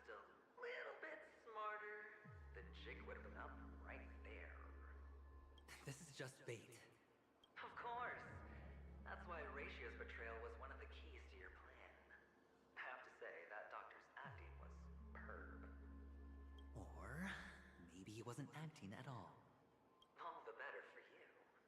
Sunday didn't become head of the Oak family by acting sloppy. He's obsessed with control. You have to give him enough detail to satisfy his meticulous nature, but not so much that he gets suspicious. Which is why you had Ratio seek him out and leak the plan on purpose. To prevent the other party from suspecting anything. The intel you gave to Ratio was all true. He spoke the same to Sunday. Finally, Sunday took the bait, found the other cornerstone, and before you know it, everyone's distracted enough for you to steal the third stone right out from under them. Why don't you stop rummaging through my mind? Your mind. It's our mind. You're me, and I'm you. We're the same. The best way to prevent others from seeing your true colors is to first be able to fool yourself. Really? You can't even fool yourself. You just got lucky this time. This is the other cornerstone in Sunday's hands. Rather beautiful green. Just like you. Smooth. Cunning. Tell me, what's its name?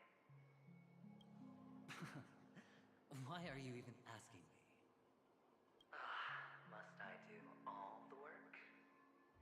Aventurine is the stone of luck and trickery. That's what you said when you received the stone, wasn't it? This type of stone isn't rare, but its hue is very similar to a certain gem. In fact, it's often used as a substitute. And that more precious gem is... Jade. Even Sunday can't tell the difference. Oh, looks like Jade can be substituted for Aventurine, too. Sauce for the goose. Aventurine, Topaz, Jade. 3 elites, 3 cornerstones who, for a measly Penacony, offered their everything. Oh, you're even more united than the family. As I've said before, 3 chips are sufficient. All or nothing. But will it be the former or the latter? We'll find out soon enough. So, where's the real Aventurine stone? Take it out. Let's have a look. Suddenly you don't know where it is? I just want to hear you say it. After all, it really does resemble its owner. As you wish, then. They never went anywhere. They're right where they belong. Piled up with these cheap baubles. You smashed the Aventurine stone before you left? Oh, just look at it. Shattered. Just like your life. Poor thing. A humble pebble coated in the most lustrous sheen. I take it back. This thing is far more precious than your life. You're absolutely clear about the consequences of doing this. Blasphemy against Clipoth's body. You think the IPC will let you get off scot-free? Well, Diamond has always been all about results. As long as I could create value far beyond the cost, the ends justify the means. How else would the family be fooled if there was no price to pay? It doesn't matter. Even smashed to smithereens, the Preservation's cornerstone can still be used. Its effect may be greatly diminished, but it's enough for me. Now I'm really curious. Why does every step you take involve reckless risks, and the choices you prepare for yourself always come with a strong impulse for self-destruction? Do you truly believe that the greater the risk, the greater the rewards?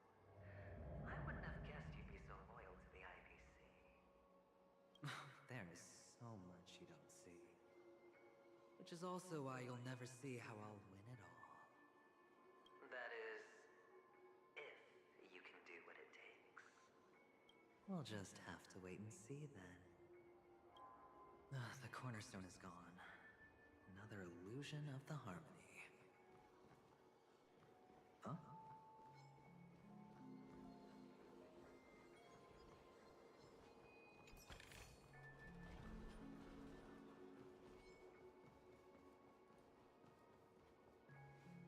Hello. We meet again, Mr. Pretty Eyes. Yes. We meet again. Did you find your mother and father? Of course. Big Sis is there too. The four of us were just playing hide and seek. I'm so happy. On our way here, Papa even brought me to see a blimp. I think you mean Phil. Yes, that's it. Putting many drawings together and turning them into a moving wall painting. They put me, Papa, Mama, and Big Sis together, turning us into one big family. You should give it a try too, mister. You look sad. The amusement park will cheer you up. Sure.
How's that?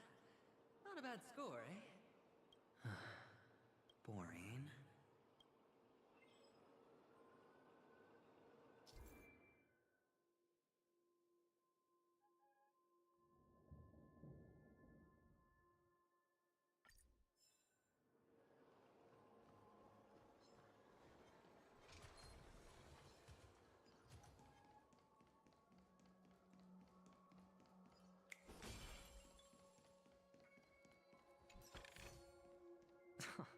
This is hardly enough for a seat at the table.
reward with no risk.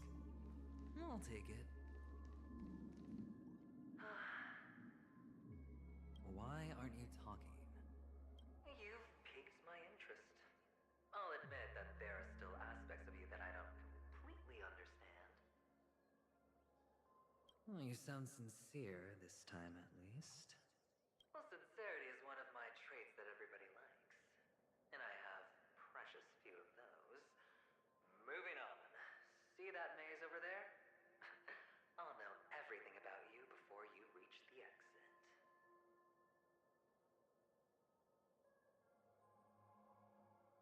Our quaint journey through this amusement park still isn't over. And I wouldn't mind stretching this out at all.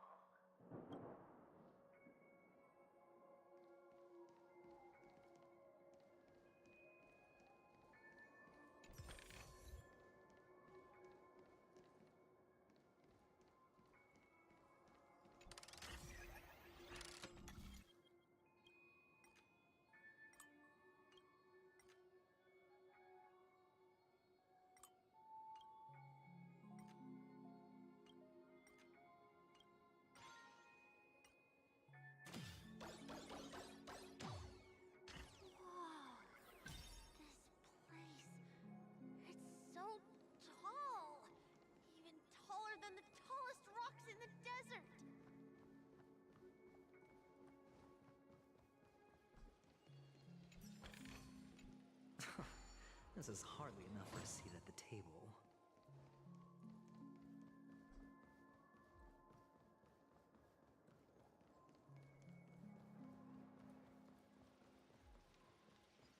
There are so many flowers here. Vixis, this one's for you.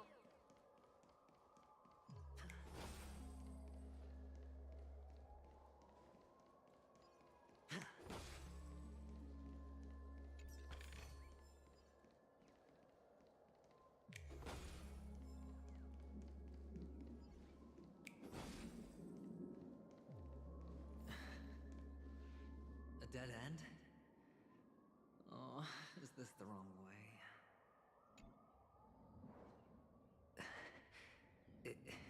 Is this... Oh, what's on your mind? It's got nothing to do with you. Do you need a hint? These are manacles on you. That man gave you your first job. You made your first pot of gold. I remember it all too well. You wrapped that iron chain around your fist, for that is the only tool you could find. Then, in that maze, you... Shut up! Oh, you don't wish to face your past? Unwilling to admit that your life is worth only 60 tamas? Well, from what I see, you refuse to confront it, because it only proves your weakness. How could a weak person take such daring risks? Oh, that's right. You love the thrill of danger. But you refuse to let go of meaningless sentiments. Even in this beautiful dream, the only thing you dare allow yourself is death. In your hands, those who follow you could have become Joker cards. They're far more useful that way. It's not like this is the only place the family ever cut corners. You could have had tons of action if you weren't so all or nothing. All it takes is a meager sacrifice. I bet Opal would have resolved this without a fuss. A pity you're not him. Well, you wouldn't be in this state if you could just get with the program. And why couldn't you? Out of professional integrity? Those techniques you mentioned are highly efficient, but it's not that I don't know about them. It's more like I couldn't care less. Get it? What fun is it if the fight isn't fair?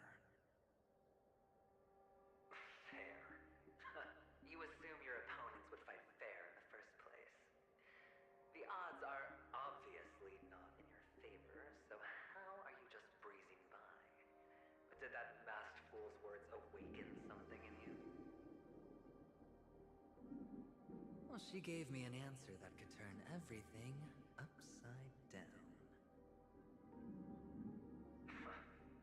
Everything? You mean it could make all the cards on the table just disappear?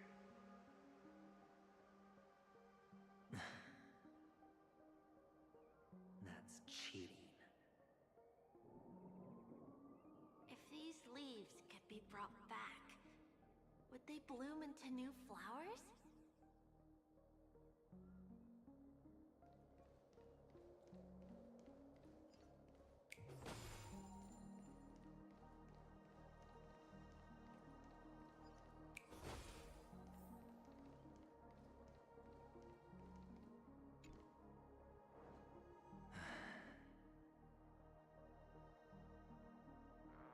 Your expression right now is hard to put into words. The lucky charm Mama left you is made from gold. Why did you never consider selling it? You obviously could have lived a normal life like Big Sis that way. Looking back, that was the better choice. Mama only left us with 2 pieces of jewelry. A necklace and a lucky charm. There won't ever be a 3rd piece. That's what you always say, but you actually regret it, don't you? That you didn't sell them. You can zip it if there's nothing to talk about. I know. You must remember what Big Sis told you. You're a child blessed by Gaiathra Triclops and can lead the clan to happiness. So always remember to protect yourself and never resent the pain and poverty you're going through. The words still ring in your ears, don't they? You're a good kid, so you definitely won't have forgotten. So, you surely won't forget how tragic her last moments of life were. How the piercing laughter behind you felt like it was drilling into your heart. You ran away without looking back, just as she told you to. Tisk, tisk. A lifelong regret, indeed. Enough! Do you not have anything better to talk about? Oh, shut me down like a champ! Well, I guess when it comes to mind games, this isn't exactly your first rodeo. I think I finally get you. And woo! You are nuts! In the end, I'll ruin this beautiful dream and create the grandest death. Well, you stuck to that start to finish. Think about it. There's a Stellaron in play, the fabulous Robin loses her voice, 2 unsolved murders, cryptic messages from a masked fool, and a chance to go head-to-head with Sunday himself. And the only thing to pique your interest is one word. The last word. A word that's right there at your fingertips. Death. But whose exactly?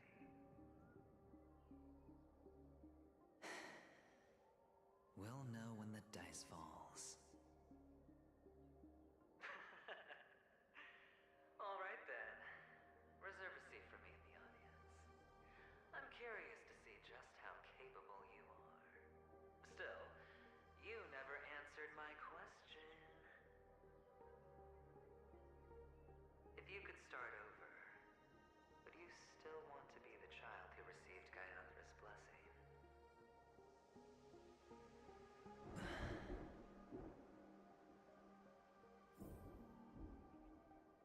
It's so quiet this time.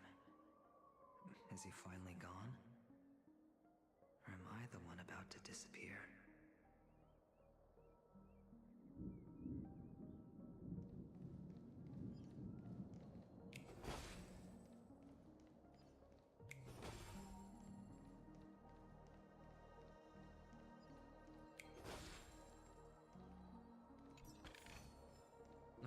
with no risk. I'll take it. Finally, made it out of this place. We're going home? But I don't want to go back yet.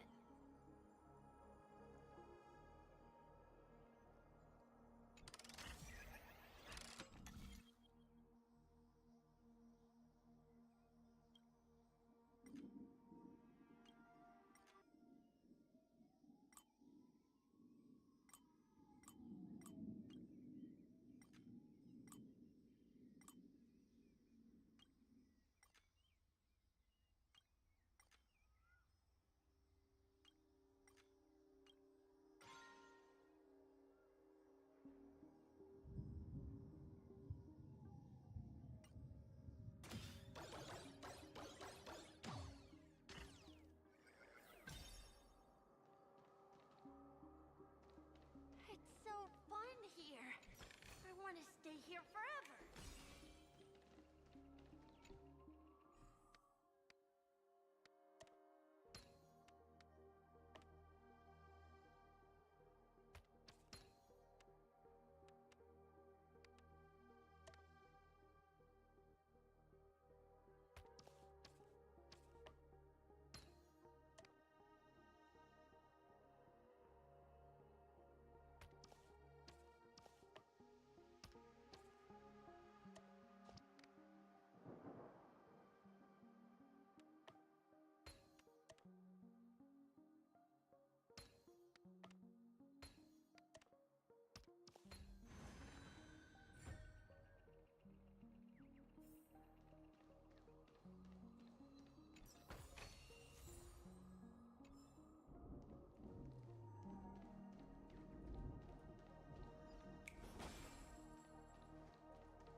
Brother Hanu, where are you going?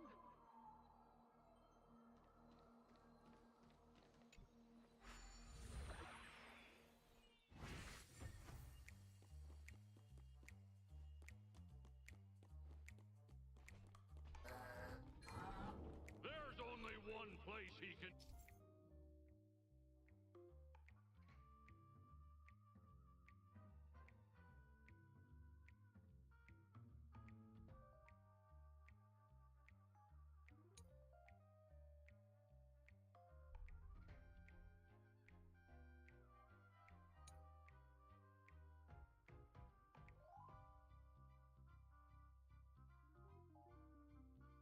be going, whether it's in the past, present, or future.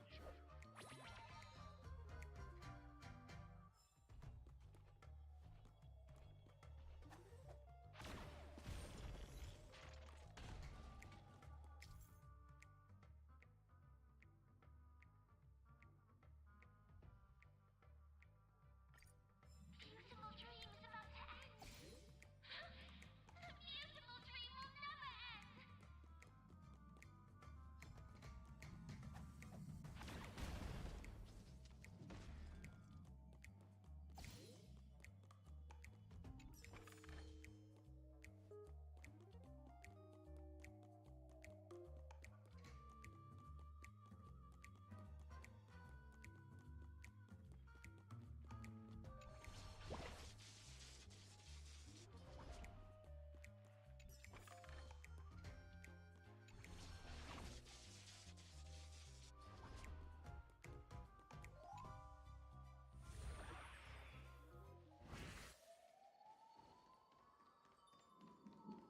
Mister, is that you? I hear the sound of leather shoes.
10-to-1 payout?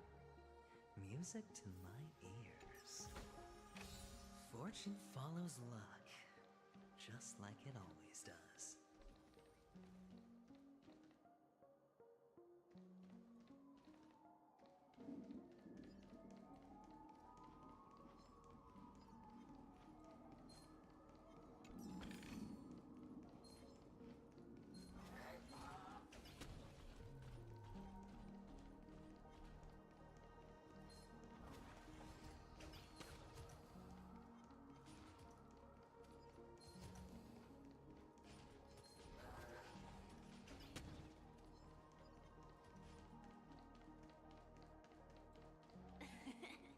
Ah, it really is you.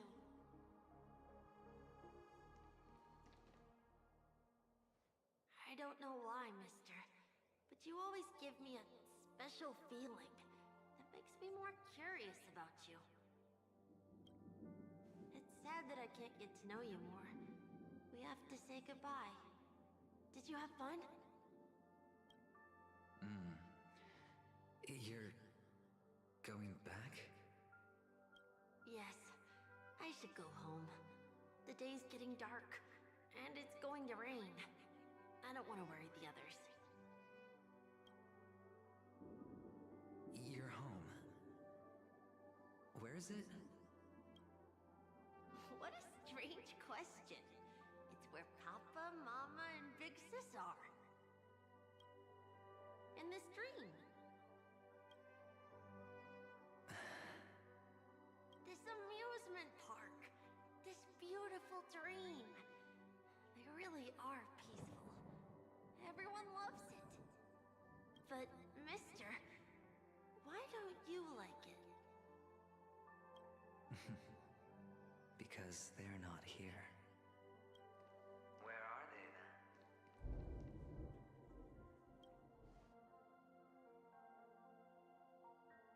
I don't know. You do know. But there's no point pressing the issue.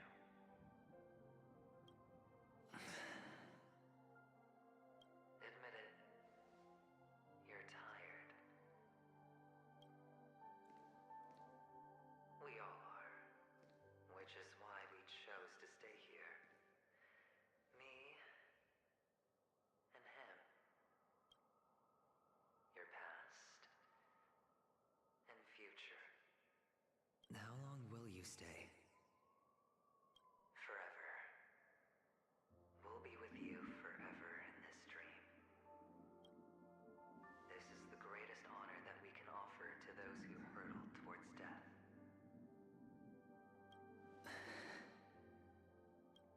The road less traveled is less traveled for a reason. But you've never gone in any other direction.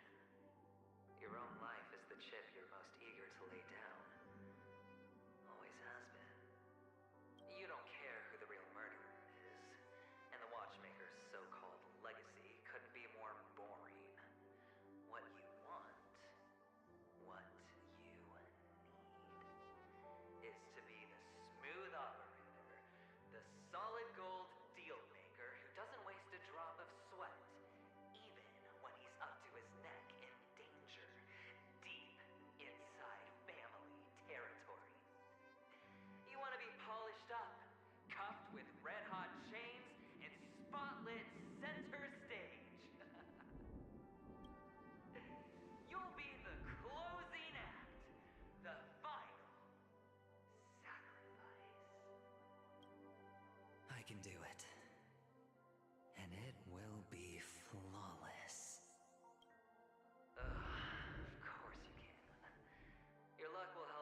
It's just after Penacony. No matter the means, no matter the price. It's not personal. It's hard, isn't it? Well, don't get soft on me now. What, did you suddenly grow a conscience? Hey, I was born from yourself. I'm well aware that climbing out of the hole you've dug is basically impossible. I can't stop you from doing what you want. I can't change where you want to go. Well, what's done can't be undone. All we can do is play the cards we're dealt and rake in as much time as possible. Yes. Alas, people won't make all the right choices in their lifetime. Though luck always seems like it's on your side. You will keep winning, having never lost before, but why you? Why must it be you?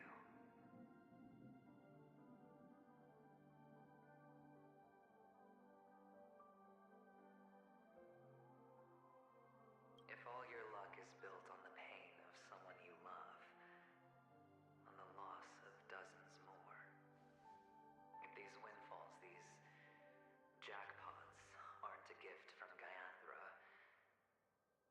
if all they are is a long string of meaningless deaths,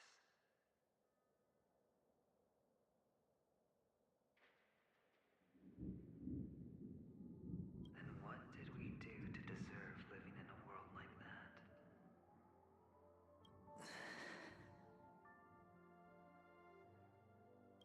Maybe... Maybe when I get to where I'm going and look back, I'll know what the trip was all about.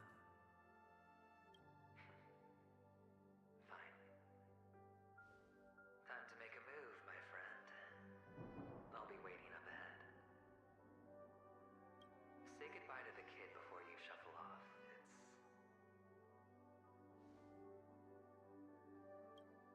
It's best to die without regrets.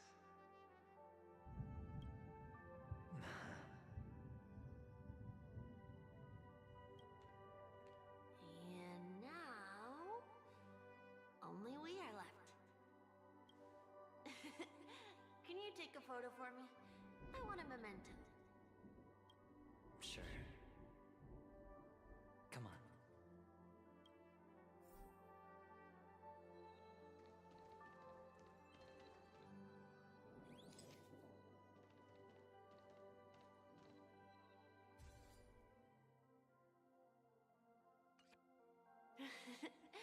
How nice. Now I can see what I look like too. Look at the lens when you're taking a photo the next time. Your expression will look more natural. Sure, I will. Then, mister, are you going back too? I can't leave yet. I still have a show to do. Oh, you're about to go on stage, aren't you? Let's go then.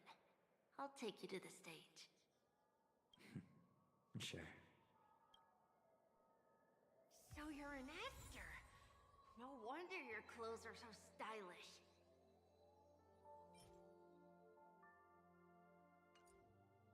I'm actually a merchant. But I do have a show to do. A reward with no risk. Are you the same as those men in black in the sky? But you're not wearing black. Only ordinary employees have to wear that. My position is much higher than theirs.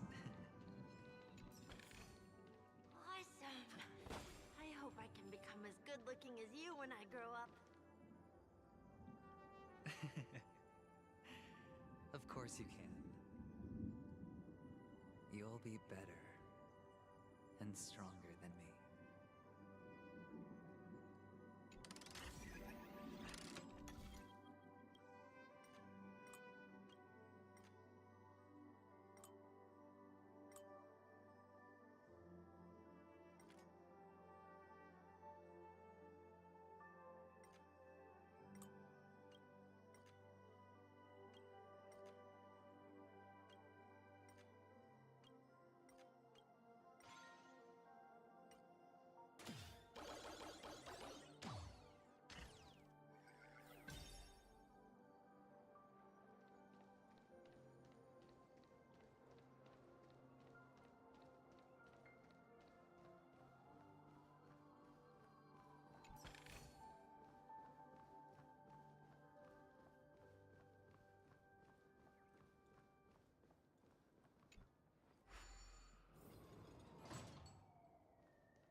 this curtain is the grand stage. It's almost time to go on stage. Are you ready? Good luck with your show. Thank you.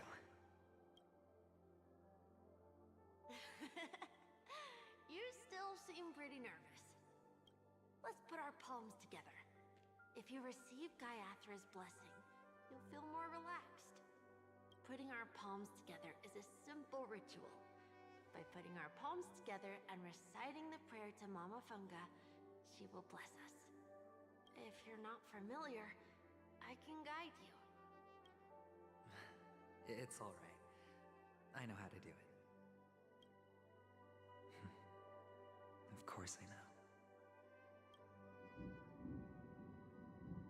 This is where we go our own way, Kakavasha. The catechins are coming. Why? The catechins have already taken all our money, food, and they killed our parents. What more do they want? Catechins are bloodthirsty, cruel, and insatiably greedy. They want everything only to end up with nothing. This is a trick, an act of revenge. Remember? Today is the day of the Kakava, and also your birthday. They know the Avgin will surely hold a festival today. With the aid of this rain, they will come to destroy our wagons and take everything they want. Little do the catechins know, this time we will fight back. The men in black that descend from the skies are on our side. The catechins stand no chance against them, and will surely pay for their arrogance. Without this rain, the catechins would never take action, and we would not have the chance to turn the tide. This is a gift from Gaiathra, and you are Kakavasha, whose good fortune will bless your sister with success. But people will die, and you will be in danger. How is that good fortune? Why are you all doing this? The Avgin always return their blood debts. Gaiathra calls for me, while Papa and Mama are waiting for me. I must answer the call. She will bless you with good fortune and help you survive. As long as you are alive, the blood of the Avgin will never run dry. So run, Kakavasha. Do not be afraid, and do not look back. Go to the other side of the mountain. The rain will accompany you, and the rain will bless you. As for us, we will reunite in Kakava's next aurora. May the goddess Gaiathra close her eyes 3 times. Keep your blood eternally pulsing. Let your journey be forever peaceful, and your schemes forever concealed. Farewell, Kakavasha. Newsflash from the Interastral Peace broadcast. The IPC Marketing Development Department spokesperson confirms that a small-scale rebellion has broken out in the unclaimed region of Sigonia. The situation is now under control. The insurgents are from a local clan known as Kataka, which has a long history of disdain towards the IPC. This has caused a serious negative impact to the work of the IPC's Marketing Development Department. The clan launched a massive attack on the Avgin, who were under the protection of the IPC, resulting in 6,728 deaths and 3,452 missing. The casualties are currently under the care of the frontline trauma team. The spokesperson expresses his deepest condolences for this devastating humanitarian disaster. At the same time, delivering an important message on this matter to all interplanetary citizens. Finally, he proclaims, the hammer of preservation will fall for all beings, regardless of life or death, regardless of race, regardless of ideology, to uphold the basic rights we inherently possess.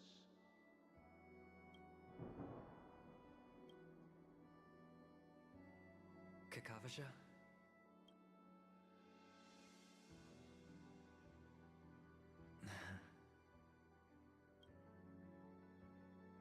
Bye.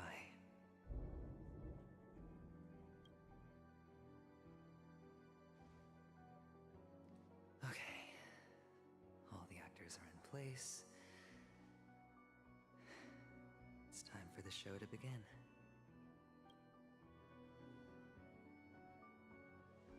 This act is dedicated to you. I hope it'll be an unforgettable memory for you.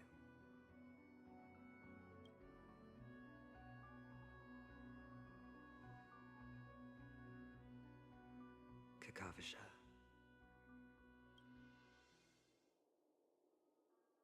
By the way, before you go, I have a personal question. Do you truly want to destroy the world with your own hands? Let's assume, just assuming now, that every time I roll the dice, there's a possibility of achieving this particular outcome. Then I would be quite happy to make that wager. Is this Miss Acheron? Hello, I'm Himiko, the Astral Express's navigator. Hello, I'm March 7th. I'm sure he needs no introduction, as you definitely know him.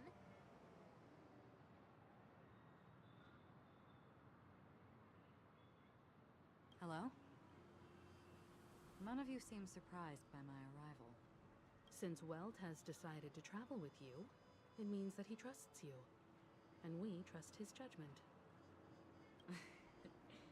I envy your close friendships. Miss Acheron here doesn't present a danger, and she's of no threat to the Astral Express. Aventurine's prior accusation was based on nothing more than his own subjectivity. Which is why, before we continue working together, he has a duty to explain himself. You want to create a situation where all three parties are present?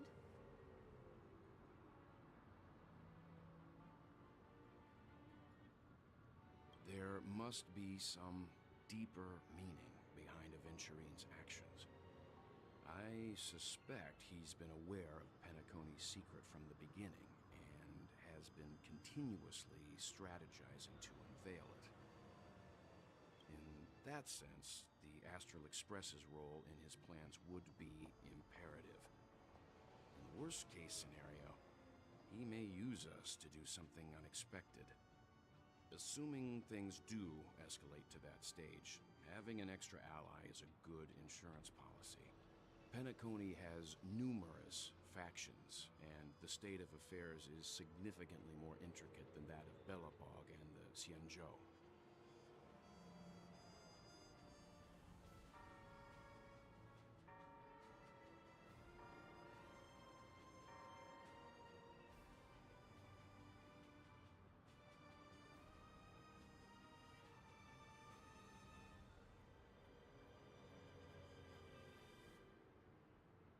He's right.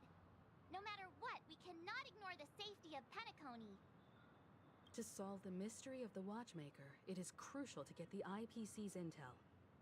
The path ahead is fraught with danger. But what's trailblazing without a little danger? Sounds like we've reached a consensus. Now, Miss Acheron? I will accompany you, of course. Let's move out then! But where do we start looking for him? No need to rush. If he truly has laid a trap, he will definitely use every means to lure us in. Ladies and gentlemen, the most wondrous, most magnificent show in Penacony's history is about to begin. The IPC cordially invites everyone to Clock Studios Theme Park. Look, should both the performers and spectators fail to arrive, won't all of Aventurine's plans be for nothing? Let's get going, everyone. The hour of trailblazing is upon us.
Looks like we've got some tough enemies to deal with, huh?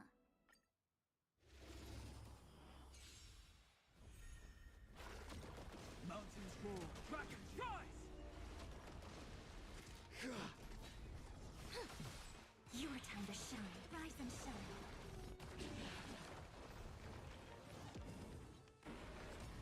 Treat our guests nicely. Night falls. Good night.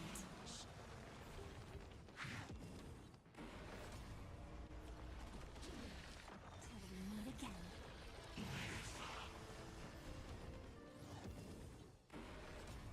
Have some fun. Rise and shine.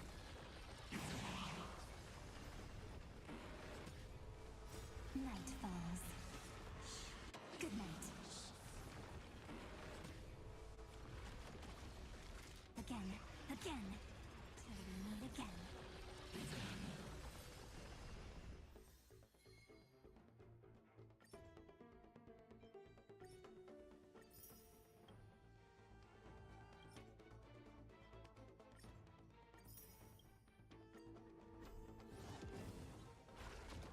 Earth shatters, heaven trembles! Flaming lance! Forward! Your time to shine. Rise and shine. Treat our guests nicely. Night falls. Good night.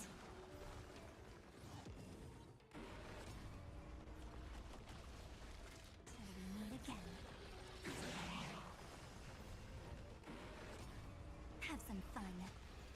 Rise and shine.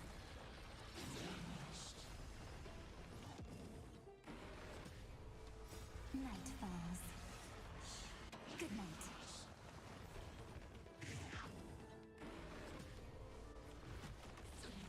Again, again. Till we meet again.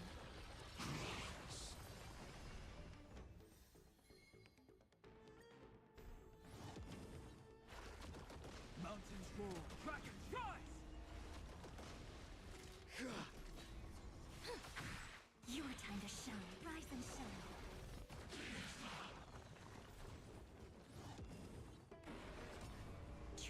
rest nicely. Night falls. Good night.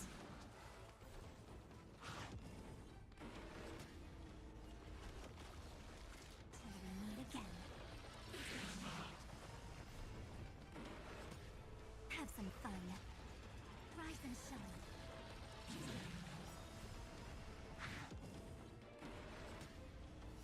Night falls. Good night.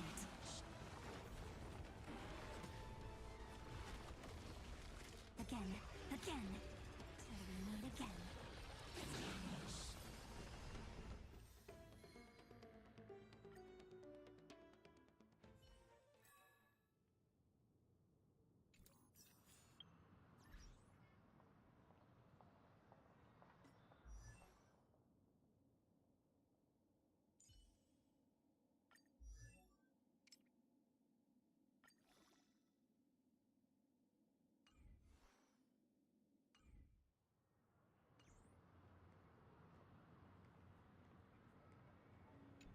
I have a bad feeling that something big's gonna go down.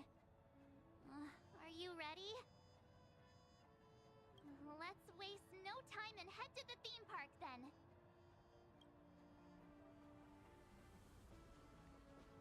Mr. Yang.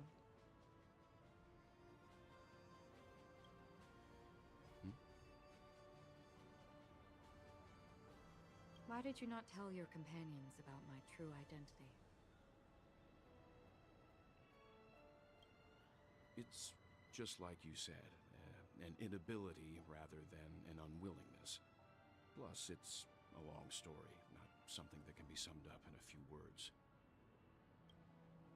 But I chose to believe you, and my trust in you stems more from my own personal judgment. I also believe that if it were their choice to make, they would make the same one. Thank you. I'm grateful. To reciprocate, in the upcoming confrontation, if the odds aren't in the Astral Express's favor, I will stand with you, if my meager strength is required.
Nice.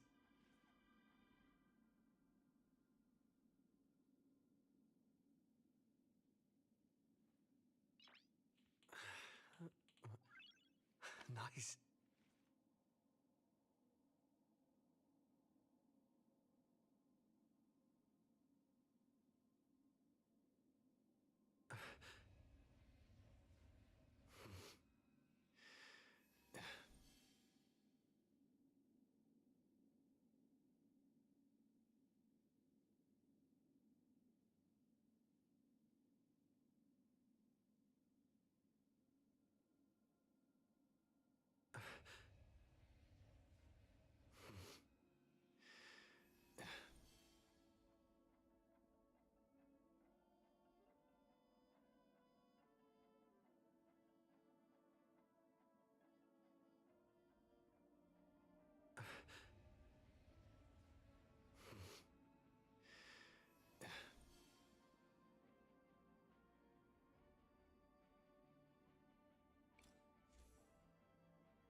nicely done, Hung.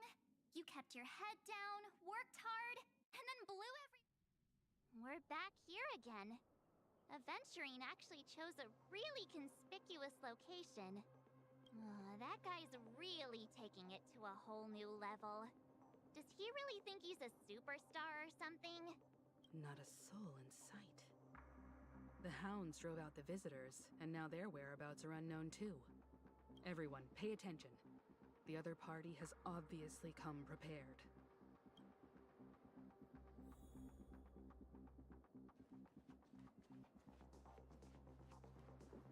Ladies, gentlemen, dream seekers, tycoons, esteemed guests of the Watchmaker and the family. Also not forgetting the nameless of the renowned Astral Express. Welcome to the Interastral Peace Corporation live show!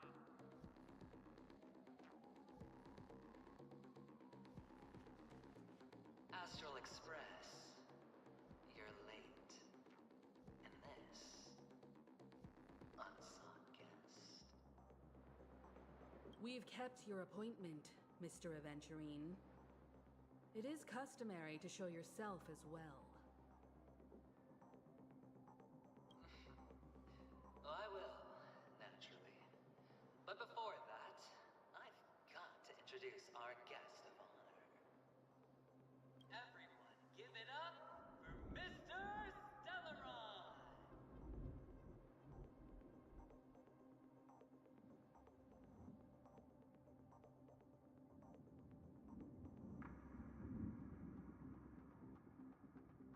Let me remind you that in all likelihood, this stage and his identity have nothing to do with the wanted murderer. Oh no, they do. Of course they do. Otherwise, why would I work so hard to gain your trust and then invite you all here? Because he's the only one who saw all 3 homicides. He is the key to proving that the family's death does not exist in Drain's promise is nothing but a sham!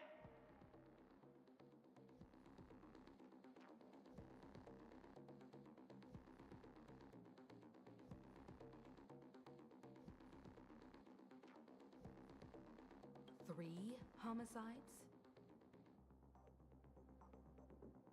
That's right, madam. The third one is about to happen right now, right here, in Clock Studios theme park. A truly grand death. You, and you. All of you are going to die. And it's all because of you, Mr. Stellaron.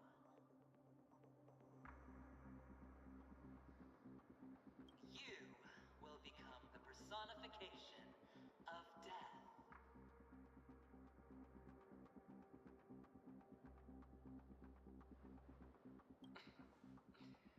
Never underestimate yourself. Like I said, you have the power to turn the tide on the entire game. Let me be a little clearer. I will detonate the Stellaron in you and cause a teeny, tiny accident on Penacony. Bam! The entire theme park will be reduced to a shattered dream. Then before the family can even react, I'll become the IPC fleet's navigator.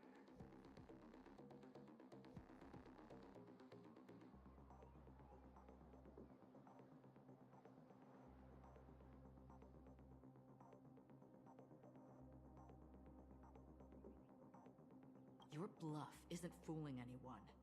If you could really do that, you would have done so earlier. You wanna bet? Sure.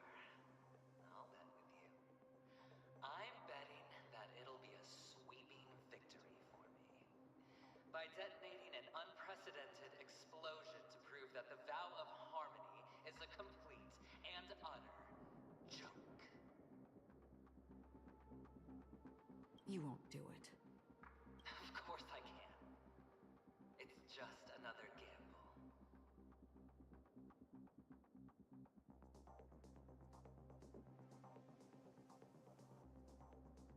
I came from the wastelands of Sigonia. For just 60 red copper coins, people paid to brand me.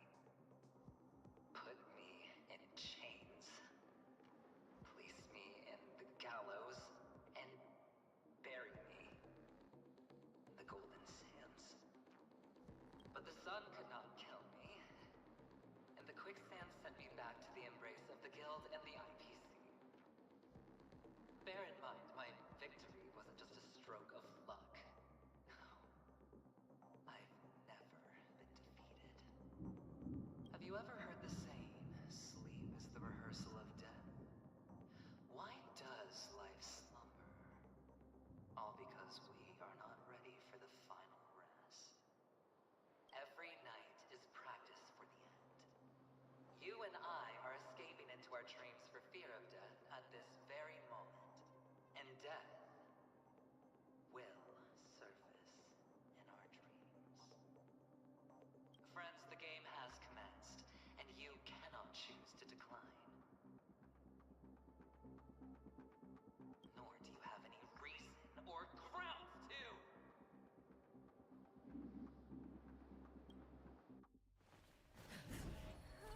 The dice are cast. Ladies and gentlemen, ready to unveil your cards? The architect's flawed stone. Of no value at all. I'm putting down the bet. I'm taking the gamble. I'm claiming the win. I'll let fate spin the wheel. A daring gamble. Walking the brink of death for rebirth. Oh. For the Ember Lord! Alright.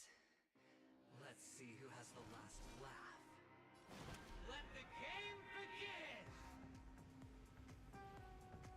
Mountains roar, dragons rise! You can't run! Prepare for some hard work. It'll take more than that. Try that again! Allow me to offer a sharp tide. Think with me. Stay in this endless revel of the abyss. Your cries rise. My turn. You've got a keen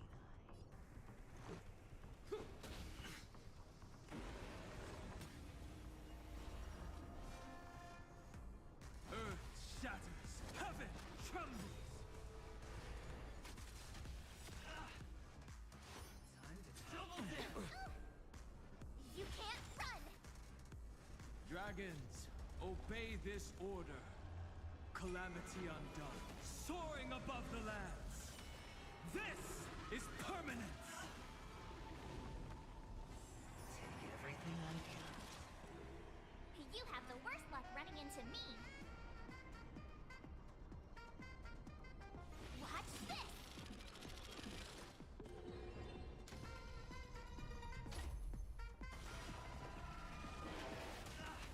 Careful. Gotta try Don't hard let that sometimes. silent wave open your Check out this awesome move!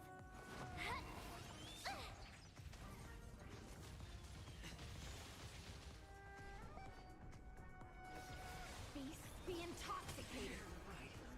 This is our chance.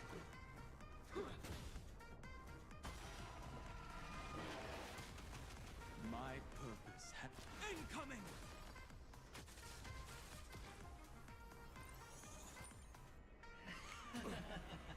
Try that again! Final play coming down from above. You can't run!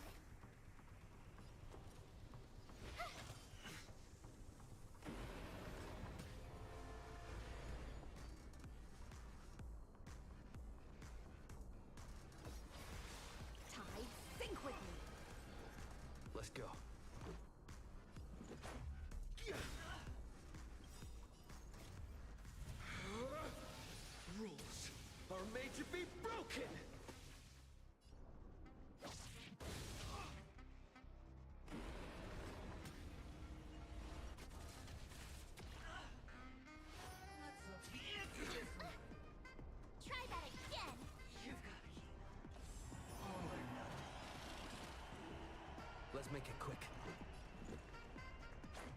How about this?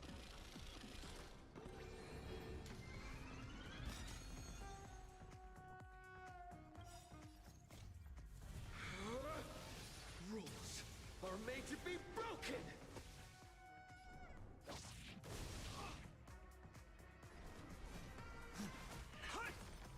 My turn.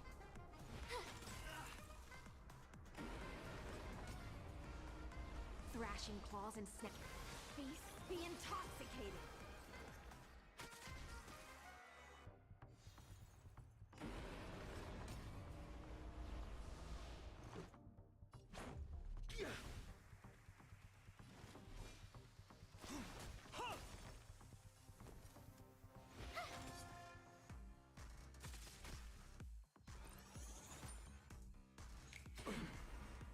You can't run! Prepare for some hard luck. Try that again!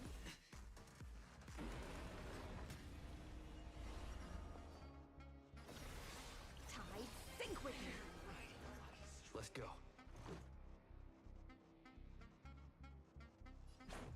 How about this? My strength is not what... Incoming! Going all in. Such I'll noisy endure. cleanse. Everything I can. Let's make it quick.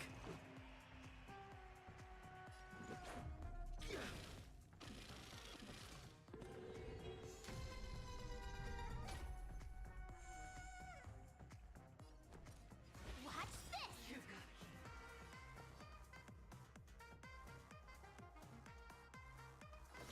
Beasts be intoxicated.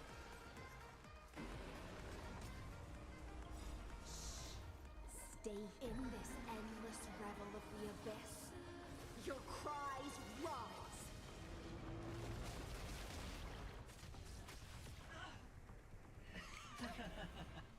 You can't run! Final play coming down from above.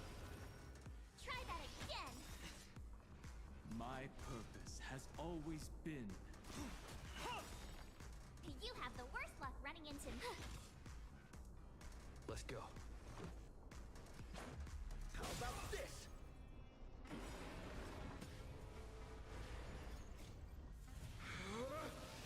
Rules are made to be broken!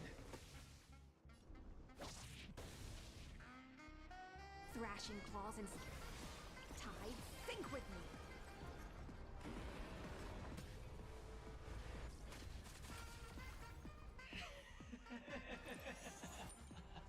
Even on a losing streak, as long as people still have hope, they'll keep throwing money on the table. The chance, no matter how small, the potential is what you hang on to. That's what justifies the gamble.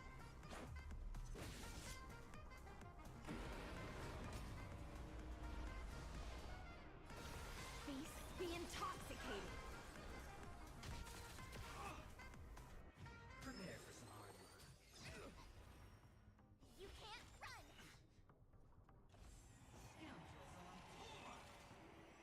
My purpose has always been... Try hard sometimes. protect. Check out this awesome move!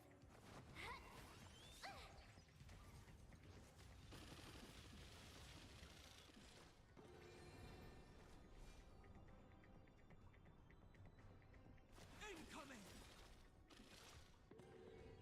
You have the worst luck running into me. Watch this! Let's go. How about this? Allow me to offer a sharp-edged requiem. Tide, sink with me.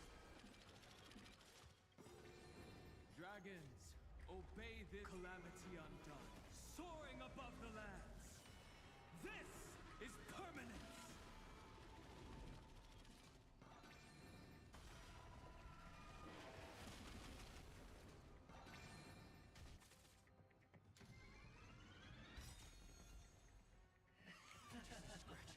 Try that again! Stay stay here and listen. In this endless revel of the abyss, your cries rise. Dragons, obey this order. Calamity undone, soaring above the lands. This is permanent.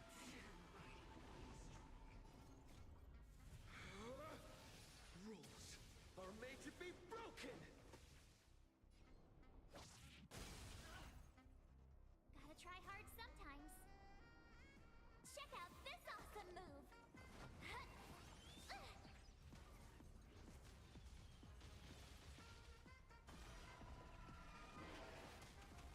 Thrashing claws and snapping shut.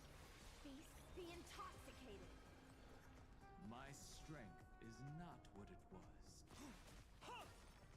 My turn.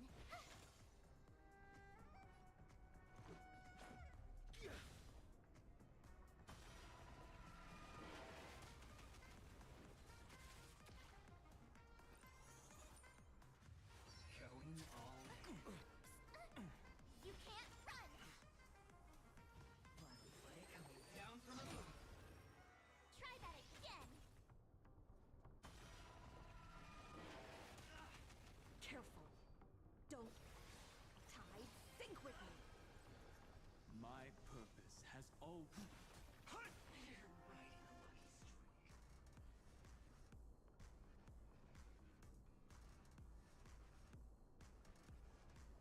Watch this!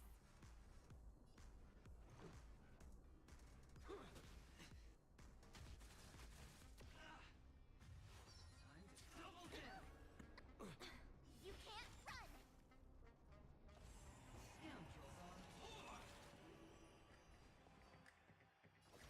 Feast, be intoxicated.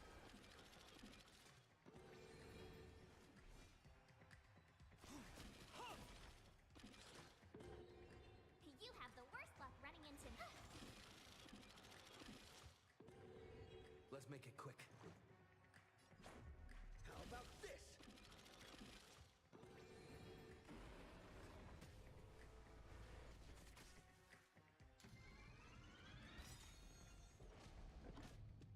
The dice are cast. All or nothing! I'll endure. Try that again!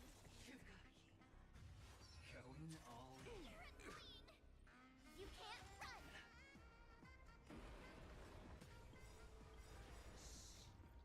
Stay here. In this endless revel of the abyss, your cries rise.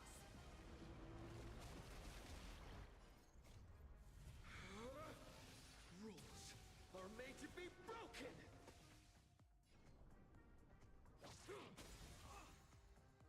Gotta try hard sometimes.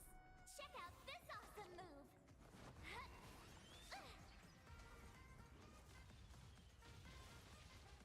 Thrashing claws and snapping shells. Tide, sink with me. My turn.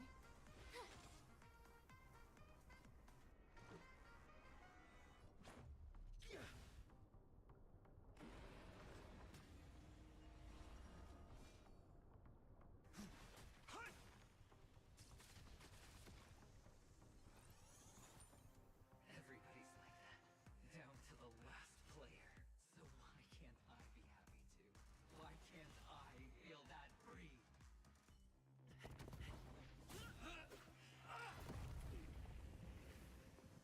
Always hide your ace with a straight face.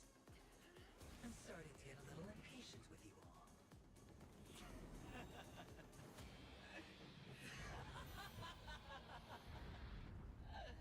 Friends, to fully relish this, I'm betting every last shit.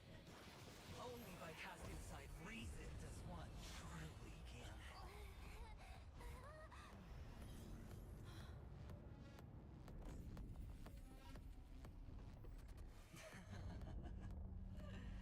Emanator, I know you'll match my wager, right?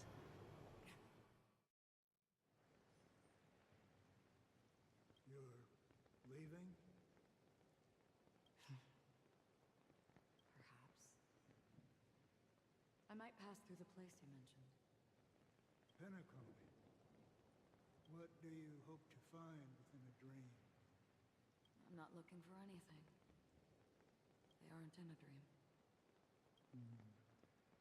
I'm afraid the family will not open the doors for you. Why? Because the path you walk is not accepted by the Harmony. Even if that's not what I want. Precisely because it's not what you want. Because they are not like other eons. They have never glanced at anyone, and they never need to. They leave woven strands of fate for humans to walk, and together, they weave a great shadow. And this shadow silently envelops them. There are always those who rise from the shadows. They mostly become a part of the shadow.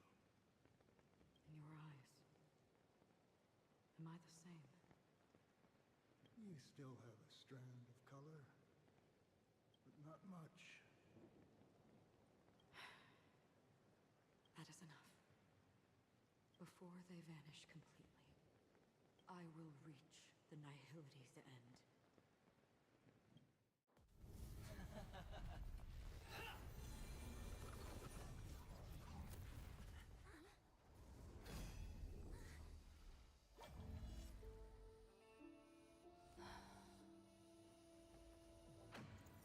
I wish to mourn the departed, weeping like rain, to swell the crossing stream.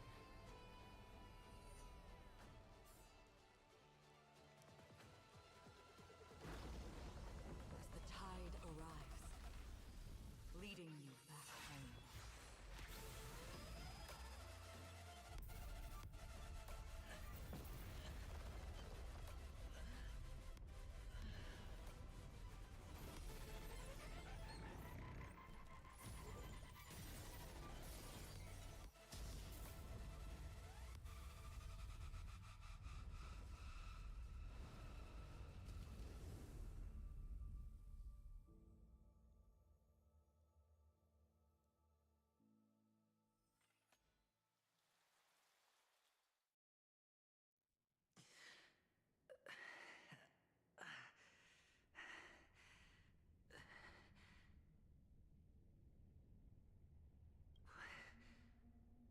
What is this place? A gigantic black hole. And see, have I succeeded?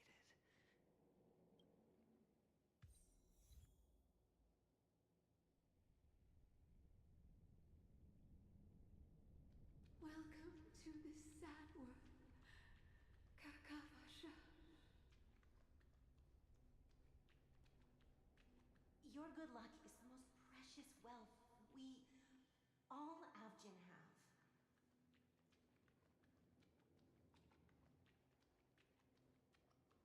If you come out alive after 2 days, it proves that you're the real deal. Wealth, status, power. The IPC will give you whatever you want, even what you don't want. As for us, we will reunite in Kakava's next Aurora. It's a pity this is not the place you were expecting.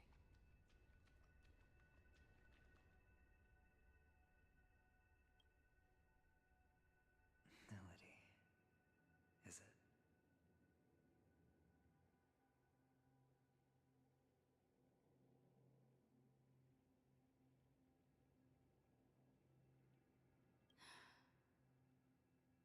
Perhaps to you, I am just an emanator who's hiding her identity. But the sleeping and shapeless never glance at anyone. They have no face, no form, and even less of a will to speak. The nihility envelops everyone equally. Only some who have gone under their shadow can go farther, tainting themselves with more nihility. That's all. That's all. My friend, you really leave me at a loss for words. So, is this my final destination? The land of the dead? This is all but a fleeting dream. One of the thousands of manifestations of IX. Under the watchful eye of nihility, we momentarily linger here before moving on to our own paths. It seems that my death has already been determined. Even if you wish for it, I can't promise you anything.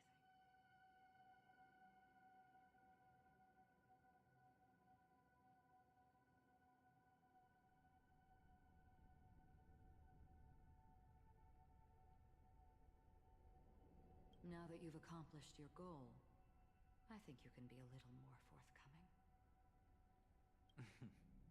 What do you mean? Your performance at the theme park was wonderful and grandiose. A simple yet practical technique that fooled almost everyone.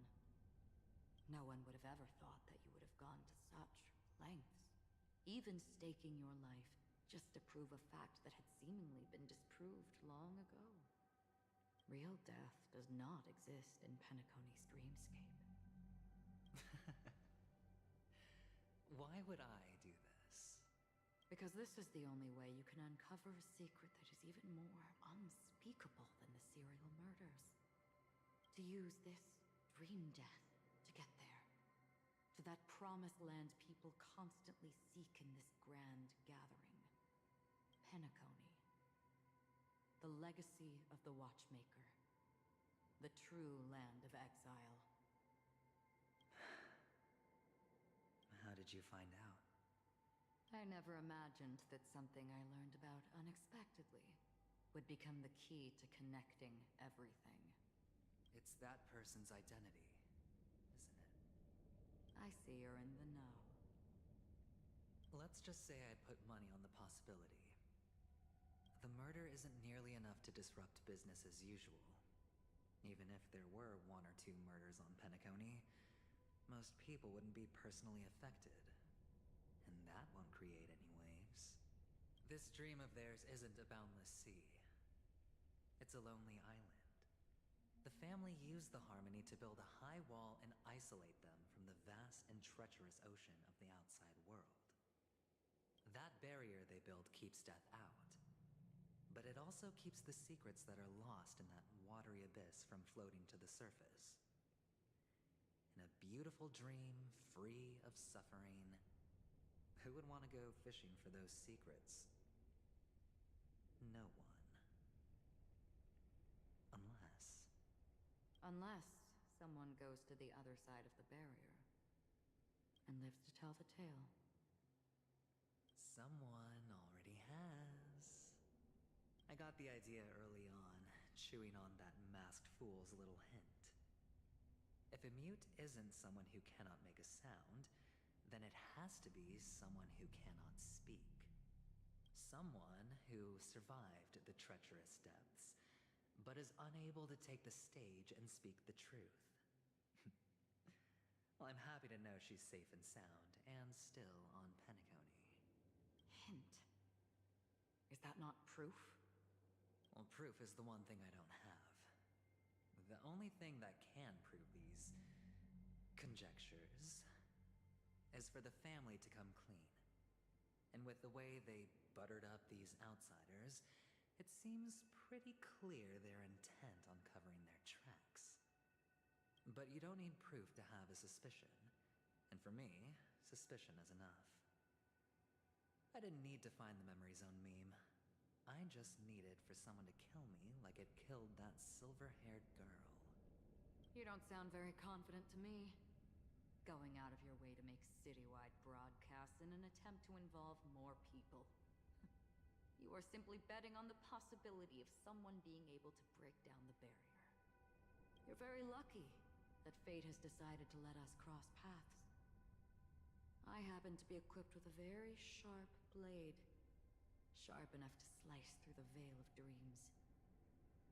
I can also carve the Harmony's brand off of you. You possess great cunning, deliberately setting us up to be on opposing sides, constantly repeating the words of the Emanator in front of others, leaving me no choice but to draw my blade against you. And that's how you win. Opportunity and strategy, both are essential. And in your plans, the IPC always wins.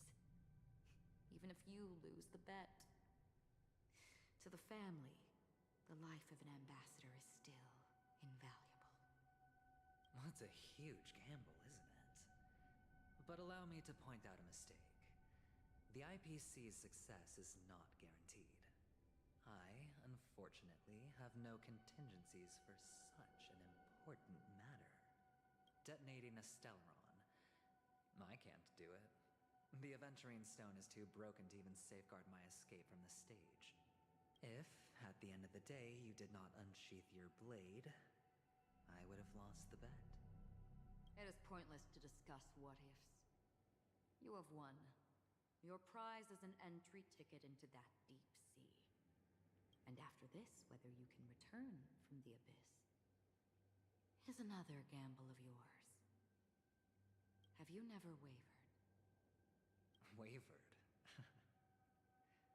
Of course I have.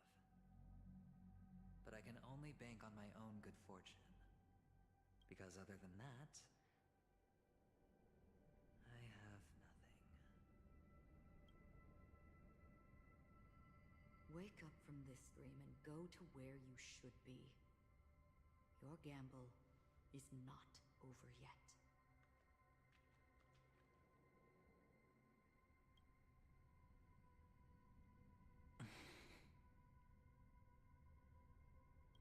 Before we part, can you answer one more question? As someone who has traveled on that road, can you tell me, why are we born into this world? If it's just to die. I don't think this and never have. Nor do you. But the nihility envelops you and I. And everyone. And because of that, it's pointless.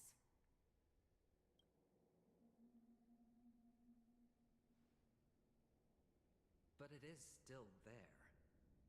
If the dice of fate are always weighted, then that is our destiny. Why, then, do we struggle against it? My answer might not be able to resolve your confusion, because it has been with you throughout your journey and is already a part of your life. But you said, sleep is the rehearsal of death. So why does life slumber? Because we are not ready for the final rest. So you can definitely understand why we want to be prepared. Even if the ending has been predetermined, that's fine. There are countless things that humans cannot change. But before the end, there are many things that humans can do while on their journey. And because of this, the end will thus reveal a completely different meaning. Take a good look at your pocket. Your friend has already given you the answer. Good luck.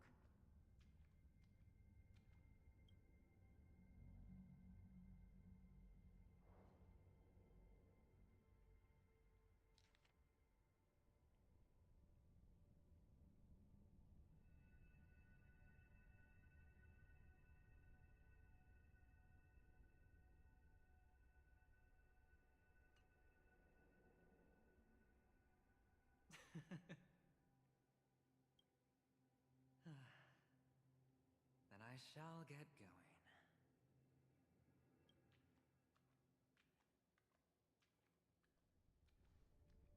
Mister? You're leaving? You ultimately chose to leave this dreamscape? Yes. Because they are not here. My papa, mama, and big sis. Then where are they? They are in a place where everyone will go. A very, very distant place. Then are you going to? I'll get there one day. But not now. There will come a day when the sky will drizzle, and I will hear the call of Gaiathra Triclops, and know that it is time for me to go, and be reunited with my family. So, until that time comes, I should be preparing. Preparing for what? Well, preparing to face them, Kakavasha, and to make them proud.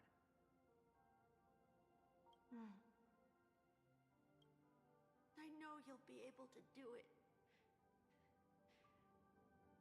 Good luck. Of course, for I am a child who received the blessing of Gaiathra Triclops.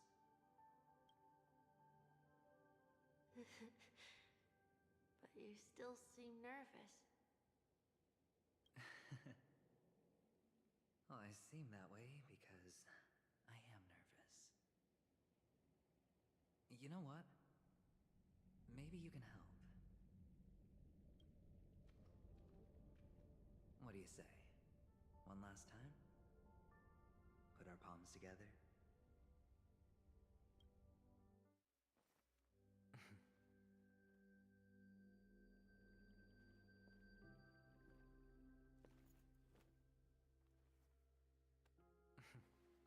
Are you going now? Yes.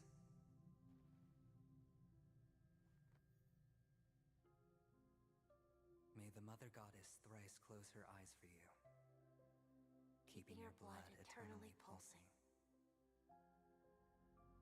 May your journey be forever peaceful, and your schemes forever concealed.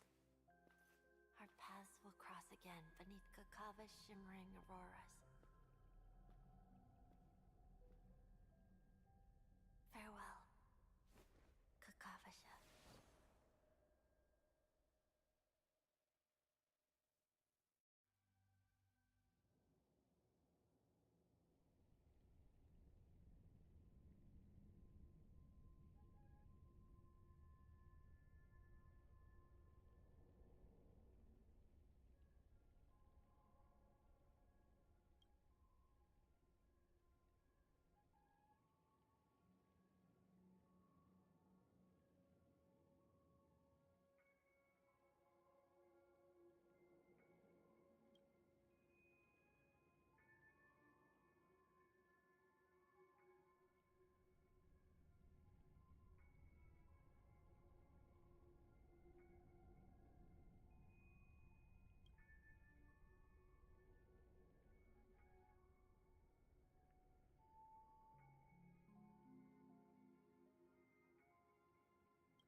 The light of the Aventurine Stone has disappeared.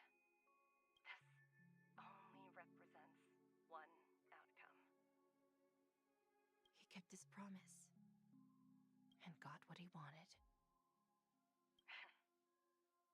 As planned, your cornerstone has been successfully sent to the family's territory. Then, Let's fulfill our duty and start harvesting.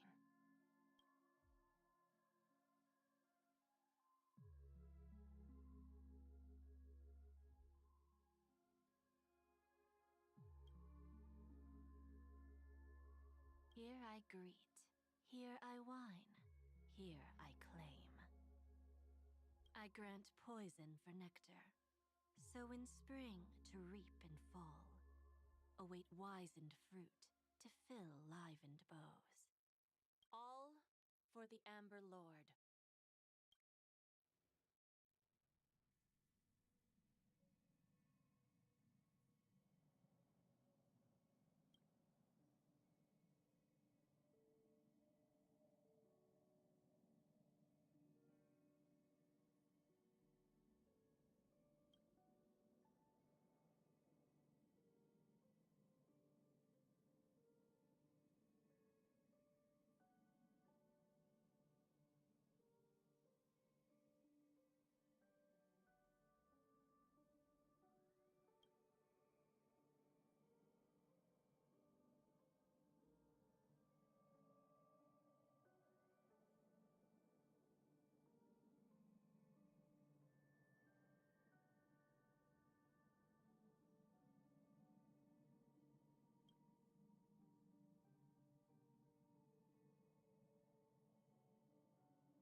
met me before. I'm Sam, a Stellaron hunter. I originally planned on showing up earlier to reveal some truths to you. But I encountered more roadblocks than expected. 11 times I've tried, but ended in failure. Before I knew it, this world and I became too intertwined, and it became too difficult to escape the constraints of the script.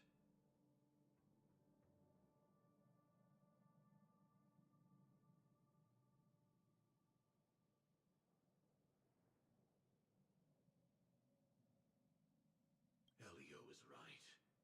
In this land of the dreams, you and I will reap unforgettable gains. I don't know people's hearts as well as he and Kafka do. Nor do I have a specialty like Silverwolf and Blade. Most of the things that I'm good at only apply to villains who need no mercy. So, there is only one method that I use. This is to show you.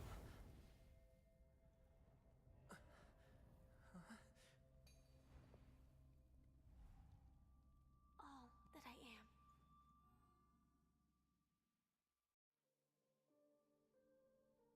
Labyrinth-like corridors and halls? Traps everywhere? The owner of this mansion must be a bit paranoid. You are so funny, Mr. Security Officer. I hope that sense of humor of yours has helped you find the serial killer. Just expressing a personal opinion. Why? Did I hit a nerve? Mr. Gallagher, my patience is wearing thin. Neglecting duties will only make me more suspicious that you and the real serial killer are connected.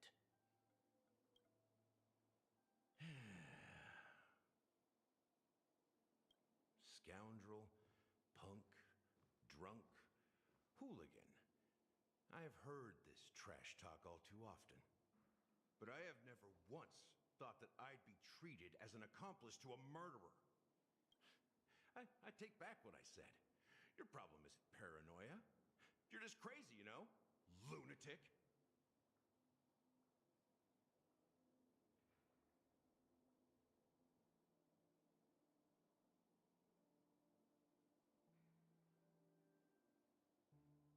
You, the family, you broke my spine and pulled out my fangs, and now you want to accuse me of murder? Ridiculous.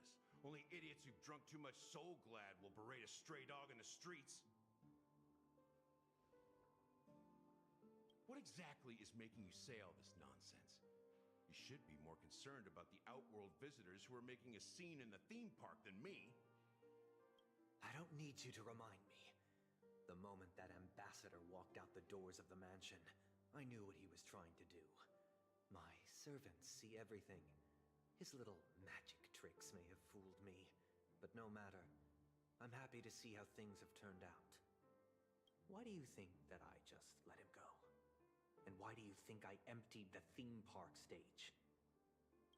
Because my target from the beginning has always been you, Hound. The more noise he makes, the more opportunities I have to make you and your true master pay in blood. If I were really the murderer, why would you need to be so secretive? Ha! I forgot. You also have a difficult master to serve, telling you to ignore the murder case and focus solely on that Charmony festival. Isn't that right, my brother? Looks like your disguise has helped you successfully understand every facet of the family. Disguise? You must be blind to be accusing me of being a fake. Open your eyes and take a good look. Indeed, every part of you is real. The brown hair, soft and curly like Benny's. The orange eyes. which make me miss the gaze of Sir Whitaker. That odd scar, the mark of Wolsey. And the gray vest, tie, hound emblem, bottle, the bartending, and your role as a security officer. These are all true traits from all 52 loyal family members.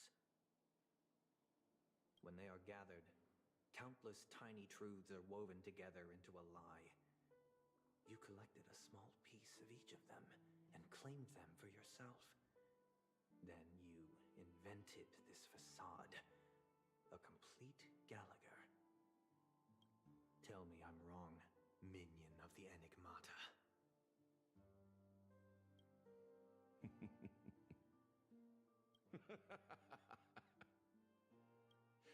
You have guts, I'll give you that. Not bad. I severely underestimated you. Admirable. But so what? Can this prove that I murdered your sister and that stowaway? This proves that you and the Memory Zone mean death are linked, and that's enough. Listen up. I don't care how you did it. I only care about one thing. The answer to a question. You devil. You wretched, despicable dog. Why did you kill her?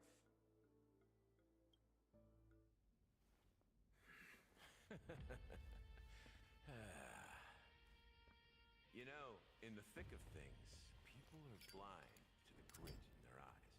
Yet they can always feel it scratch. Want the answer? I'll give it to you. The whole thing is just fate playing a cruel joke on us.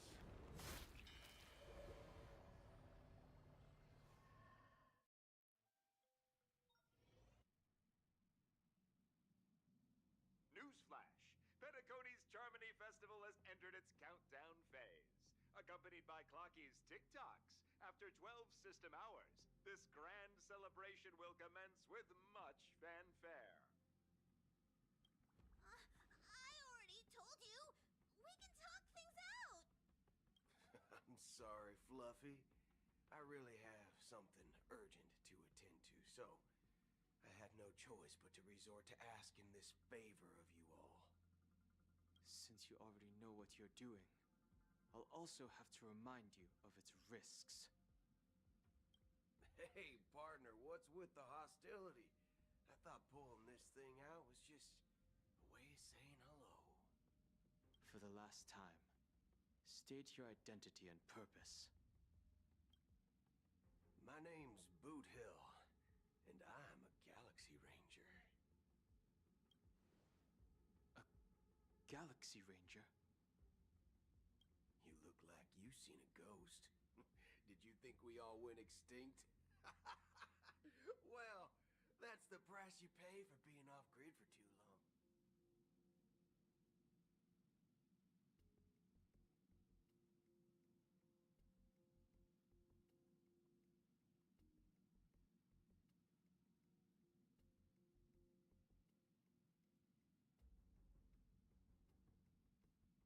The righteous heroes of the hunt would never hijack the Astral Express. I ain't hijacked anything. What, chatting with someone while holding the gun is considered a hijacking?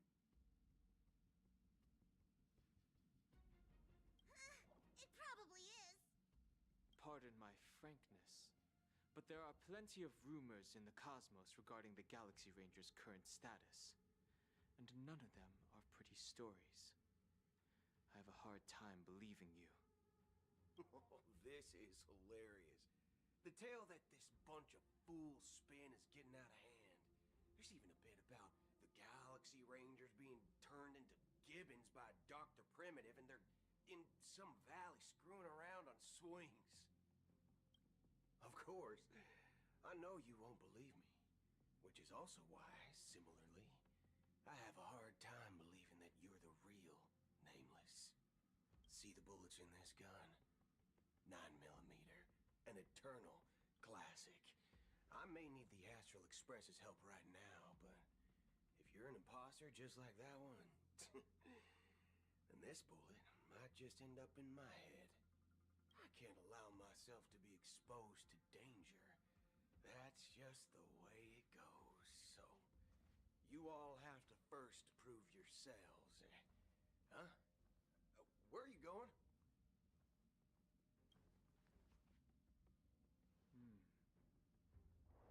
Recognize this? It's a model fudger. The Jade Abacus of Ally and Oath.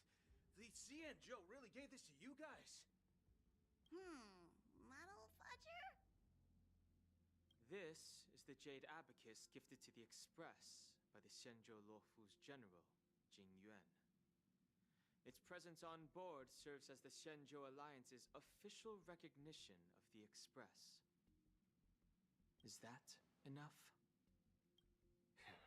Not bad, kiddo.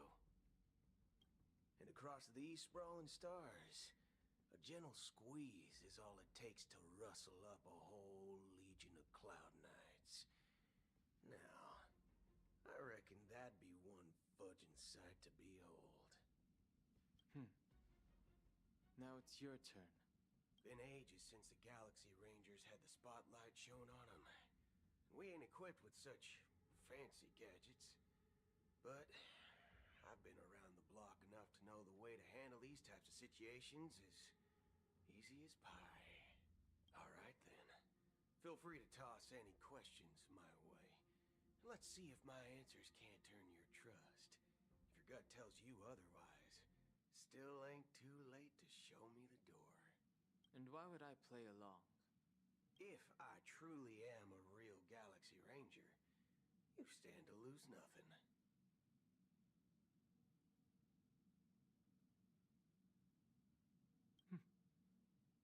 All right then. Tell me, what kind of organization are the Galaxy Rangers? My friend, this question is a hard one. I don't think I can even consider us an organization to begin with. Everyone's on their own fated path along the hunt, with their own resolute sense of righteousness and not so welcome among such so-called universal values. This reply does not instill trust, and only makes your predicament more precarious. I'm guessing you're gonna ask about some form of shared faith, right? But us Galaxy Rangers don't need that sort of thing. What brings us together is a shared bottom line. Never bully the weak. Never kill the innocent. These oaths aren't some lofty beliefs, but the fundamental bottom line that one must never cross as a person. As Galaxy Rangers, we strictly adhere to the bottom line. When someone crosses them, the hunt's vengeance will surely come knocking. And in this moment, the other crucial meaning of bottom line comes into play. As long as you don't cross it, you're free to do whatever you please. You catch my drift? Second question. Why do you seek trouble with the Astral Express? I already said that I seek no trouble. I must go to Penacony for a matter. But I don't have an invite. And I can't even enter the family's hotel doors. If only I could borrow the Nameless's identity. The entire cosmos knows you're guests of the family. Aren't the Galaxy Rangers also esteemed guests? Oh, you've hit the nail on the head. This is why I'm here. It's fine if I tell you. The Rangers are pursuing an imposter. A son of a nice lady posing as one of us. She's on Penacony right now. My informant is a memo keeper. She's the same as all mimetic organisms, appearing one moment and gone the next. She scares the fudge out of me. Still, she gave me some vital info. that Galaxy Ranger imposter. Who is it? Is that the third question? Is it a hard question? It isn't. Just that you might not believe me. That person calls herself Acheron. And according to our informant, she could be an emanator of nihility. That's impossible. That's what I said. Don't worry. When I first received the news, I had the exact same reaction as you. IX never gives anyone so much as a first glance, and that's perfectly normal. What reason would they have to bequeath strength unto mortals? Then you must know that emanators can also conceal their own identities, which, for many people, it's better that way.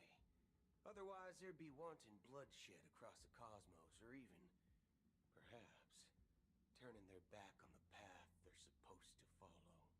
I had the good fortune of running into an elation emanator. Its appearance was no different than that of those clowns.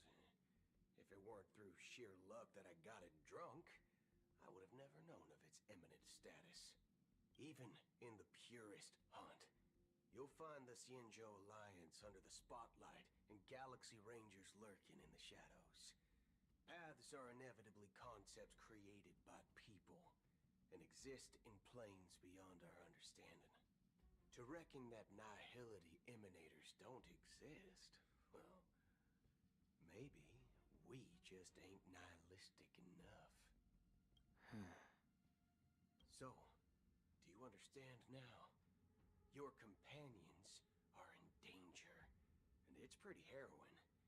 If you don't want to believe me, you'd best send a message to them, but I'd advise you to move fast. We don't know what's happening in the dreamscape or how much of what the memo keeper said is true. And that Acheron, who knows what she intends to do.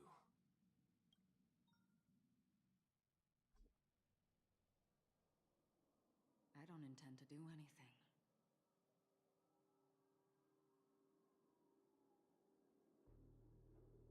That's not up to you. Did you know? People who come to the land of dreams for the first time, they'll subconsciously stop to reaffirm that they're still walking on solid ground. And then they will unanimously raise their heads to gaze at the sky. Be it reality or dream, staring at the sky is instinctual for humanity. Since the day that the golden hour was completed, it's always been there, watching over every single night of decadence. But now this night sky has been mercilessly severed, dyed with the mist of nihility. And this whole event happened within the course of a single slash of a blade.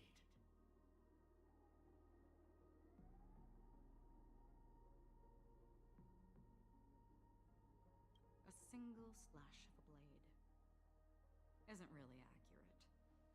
It was actually 2 blades, just that the second one was faster. That's not the point. Many guests who weren't supposed to be invited have gathered at this banquet. Even if the harmony is all-embracing, I have no choice but to show some of them the door. For the sake of Penacony and the peace.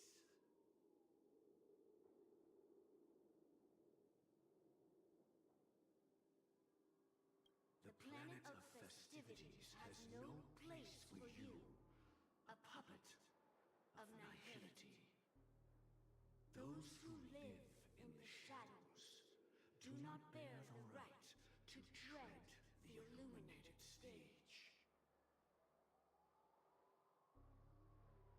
Speaking of living in the shadows, there's probably not much difference between us. It's only polite to reveal your true self, at least when speaking to others. Penacony's Dream Master.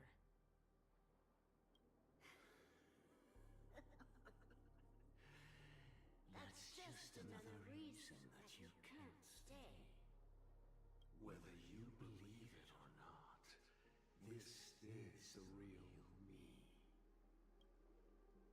We are one. Is this the united as one that the family espouses? My mortal shell has long since dissipated. The Oak family's 107,336 offspring are now my eyes, ears, and mouths, spreading joy across dreams when required. And in times of essential need, exiling evil from this haven in my stead. From the sound of it, it seems like you're asking me to leave, Penacony.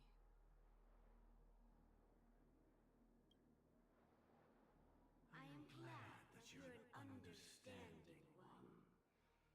Alas, I'm not asking.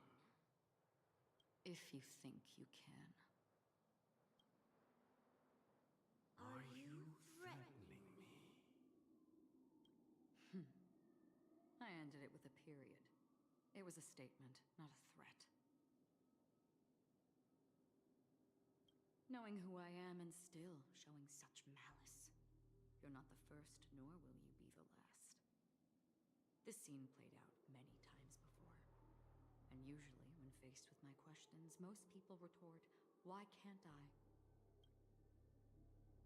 The result has invariably been that they can't. You are confident. But be reminded, the family is forgiving, but not weak. The cords of the harmony extend across worlds. If you do not comply, when the blade is unsheathed for even a hair's breadth, you will never be able to escape the eternal Centurion's wrath in all of your lifetime. 137 individuals. That is how many heathens I have exiled since I became Dream Master. Among them were those who once severed my wings, and those who immolated my body. And here I stand again, about to add another mark to the tally.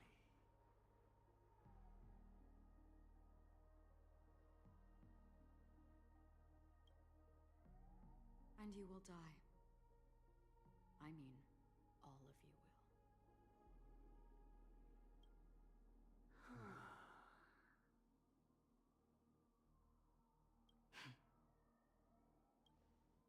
But that won't come to pass. I'll do as you ask. I'll leave. A wise choice. I wasn't aware there was a choice. To you, that surely is the only option. Please bear in mind, you and Penacony are of different worlds. Those born on the far bank cannot seek solace across the river.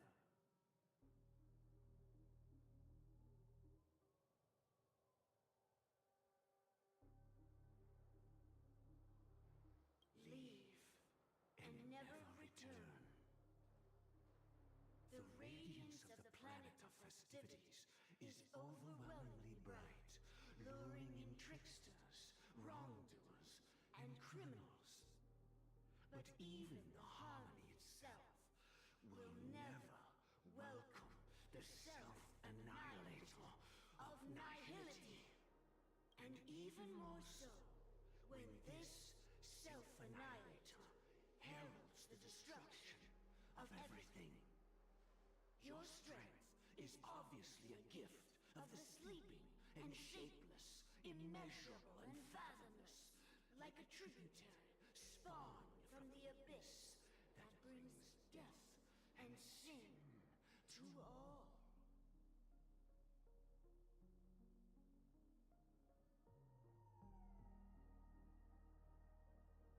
Acheron. A befitting name. Take it from someone on the other side of your so-called river. You know better than I do that Penacony has already deviated from the harmony. Whatever your intentions may be, I foresee only one outcome. Its future holds nothing but nihility. Just like all the worlds that have drowned in their shadow.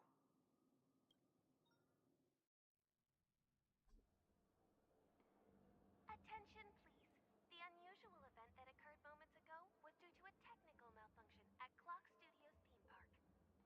The family has promptly responded to secure the area, and we're happy to report that there have been no injuries. Oh, I swear that was no movie shoot. So many chips fell from the sky, and I even caught one of them. But it vanished in an instant before my very eyes. Excuse me. Are you talking about the Clock Studios theme park incident? Hmm? Yeah, what about it? Oh, Miss Robin! Am I seeing things right? No need to worry. I apologize for any inconvenience caused to your delightful dream journey. What you just mentioned about the chips really piqued my interest. Would you mind providing more details about the incident? Oh, it was just those chips you normally see everywhere. The green ones? They fell from the sky as if it were raining. And then those chips simply disappeared. It appears to be the Dream Sim tech the Iris family has been developing. Huh? Miss Robin, you mean those chips were all part of a performance? But I really... Shh. This technology hasn't been made public yet. It was originally planned to debut at the Charmony Festival, but it seems it's been leaked. Can you help me keep this secret? The raining chips were supposed to be part of my act. Oh, I see. Then it all makes sense now. I'll do anything to help make the Charmony Festival a success. Thank you. As appreciation, I'd like to give you a token gift.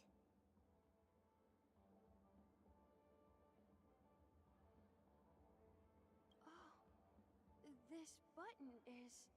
Press it at just the right moment in the celebration. There could be an unexpected treat in store for you. Alright, it looks like there are other guests who are also confused. I'll have to excuse myself. Please, enjoy the dreamscape. So many people talking about it. This commotion at the theme park definitely made waves.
Journeys never end.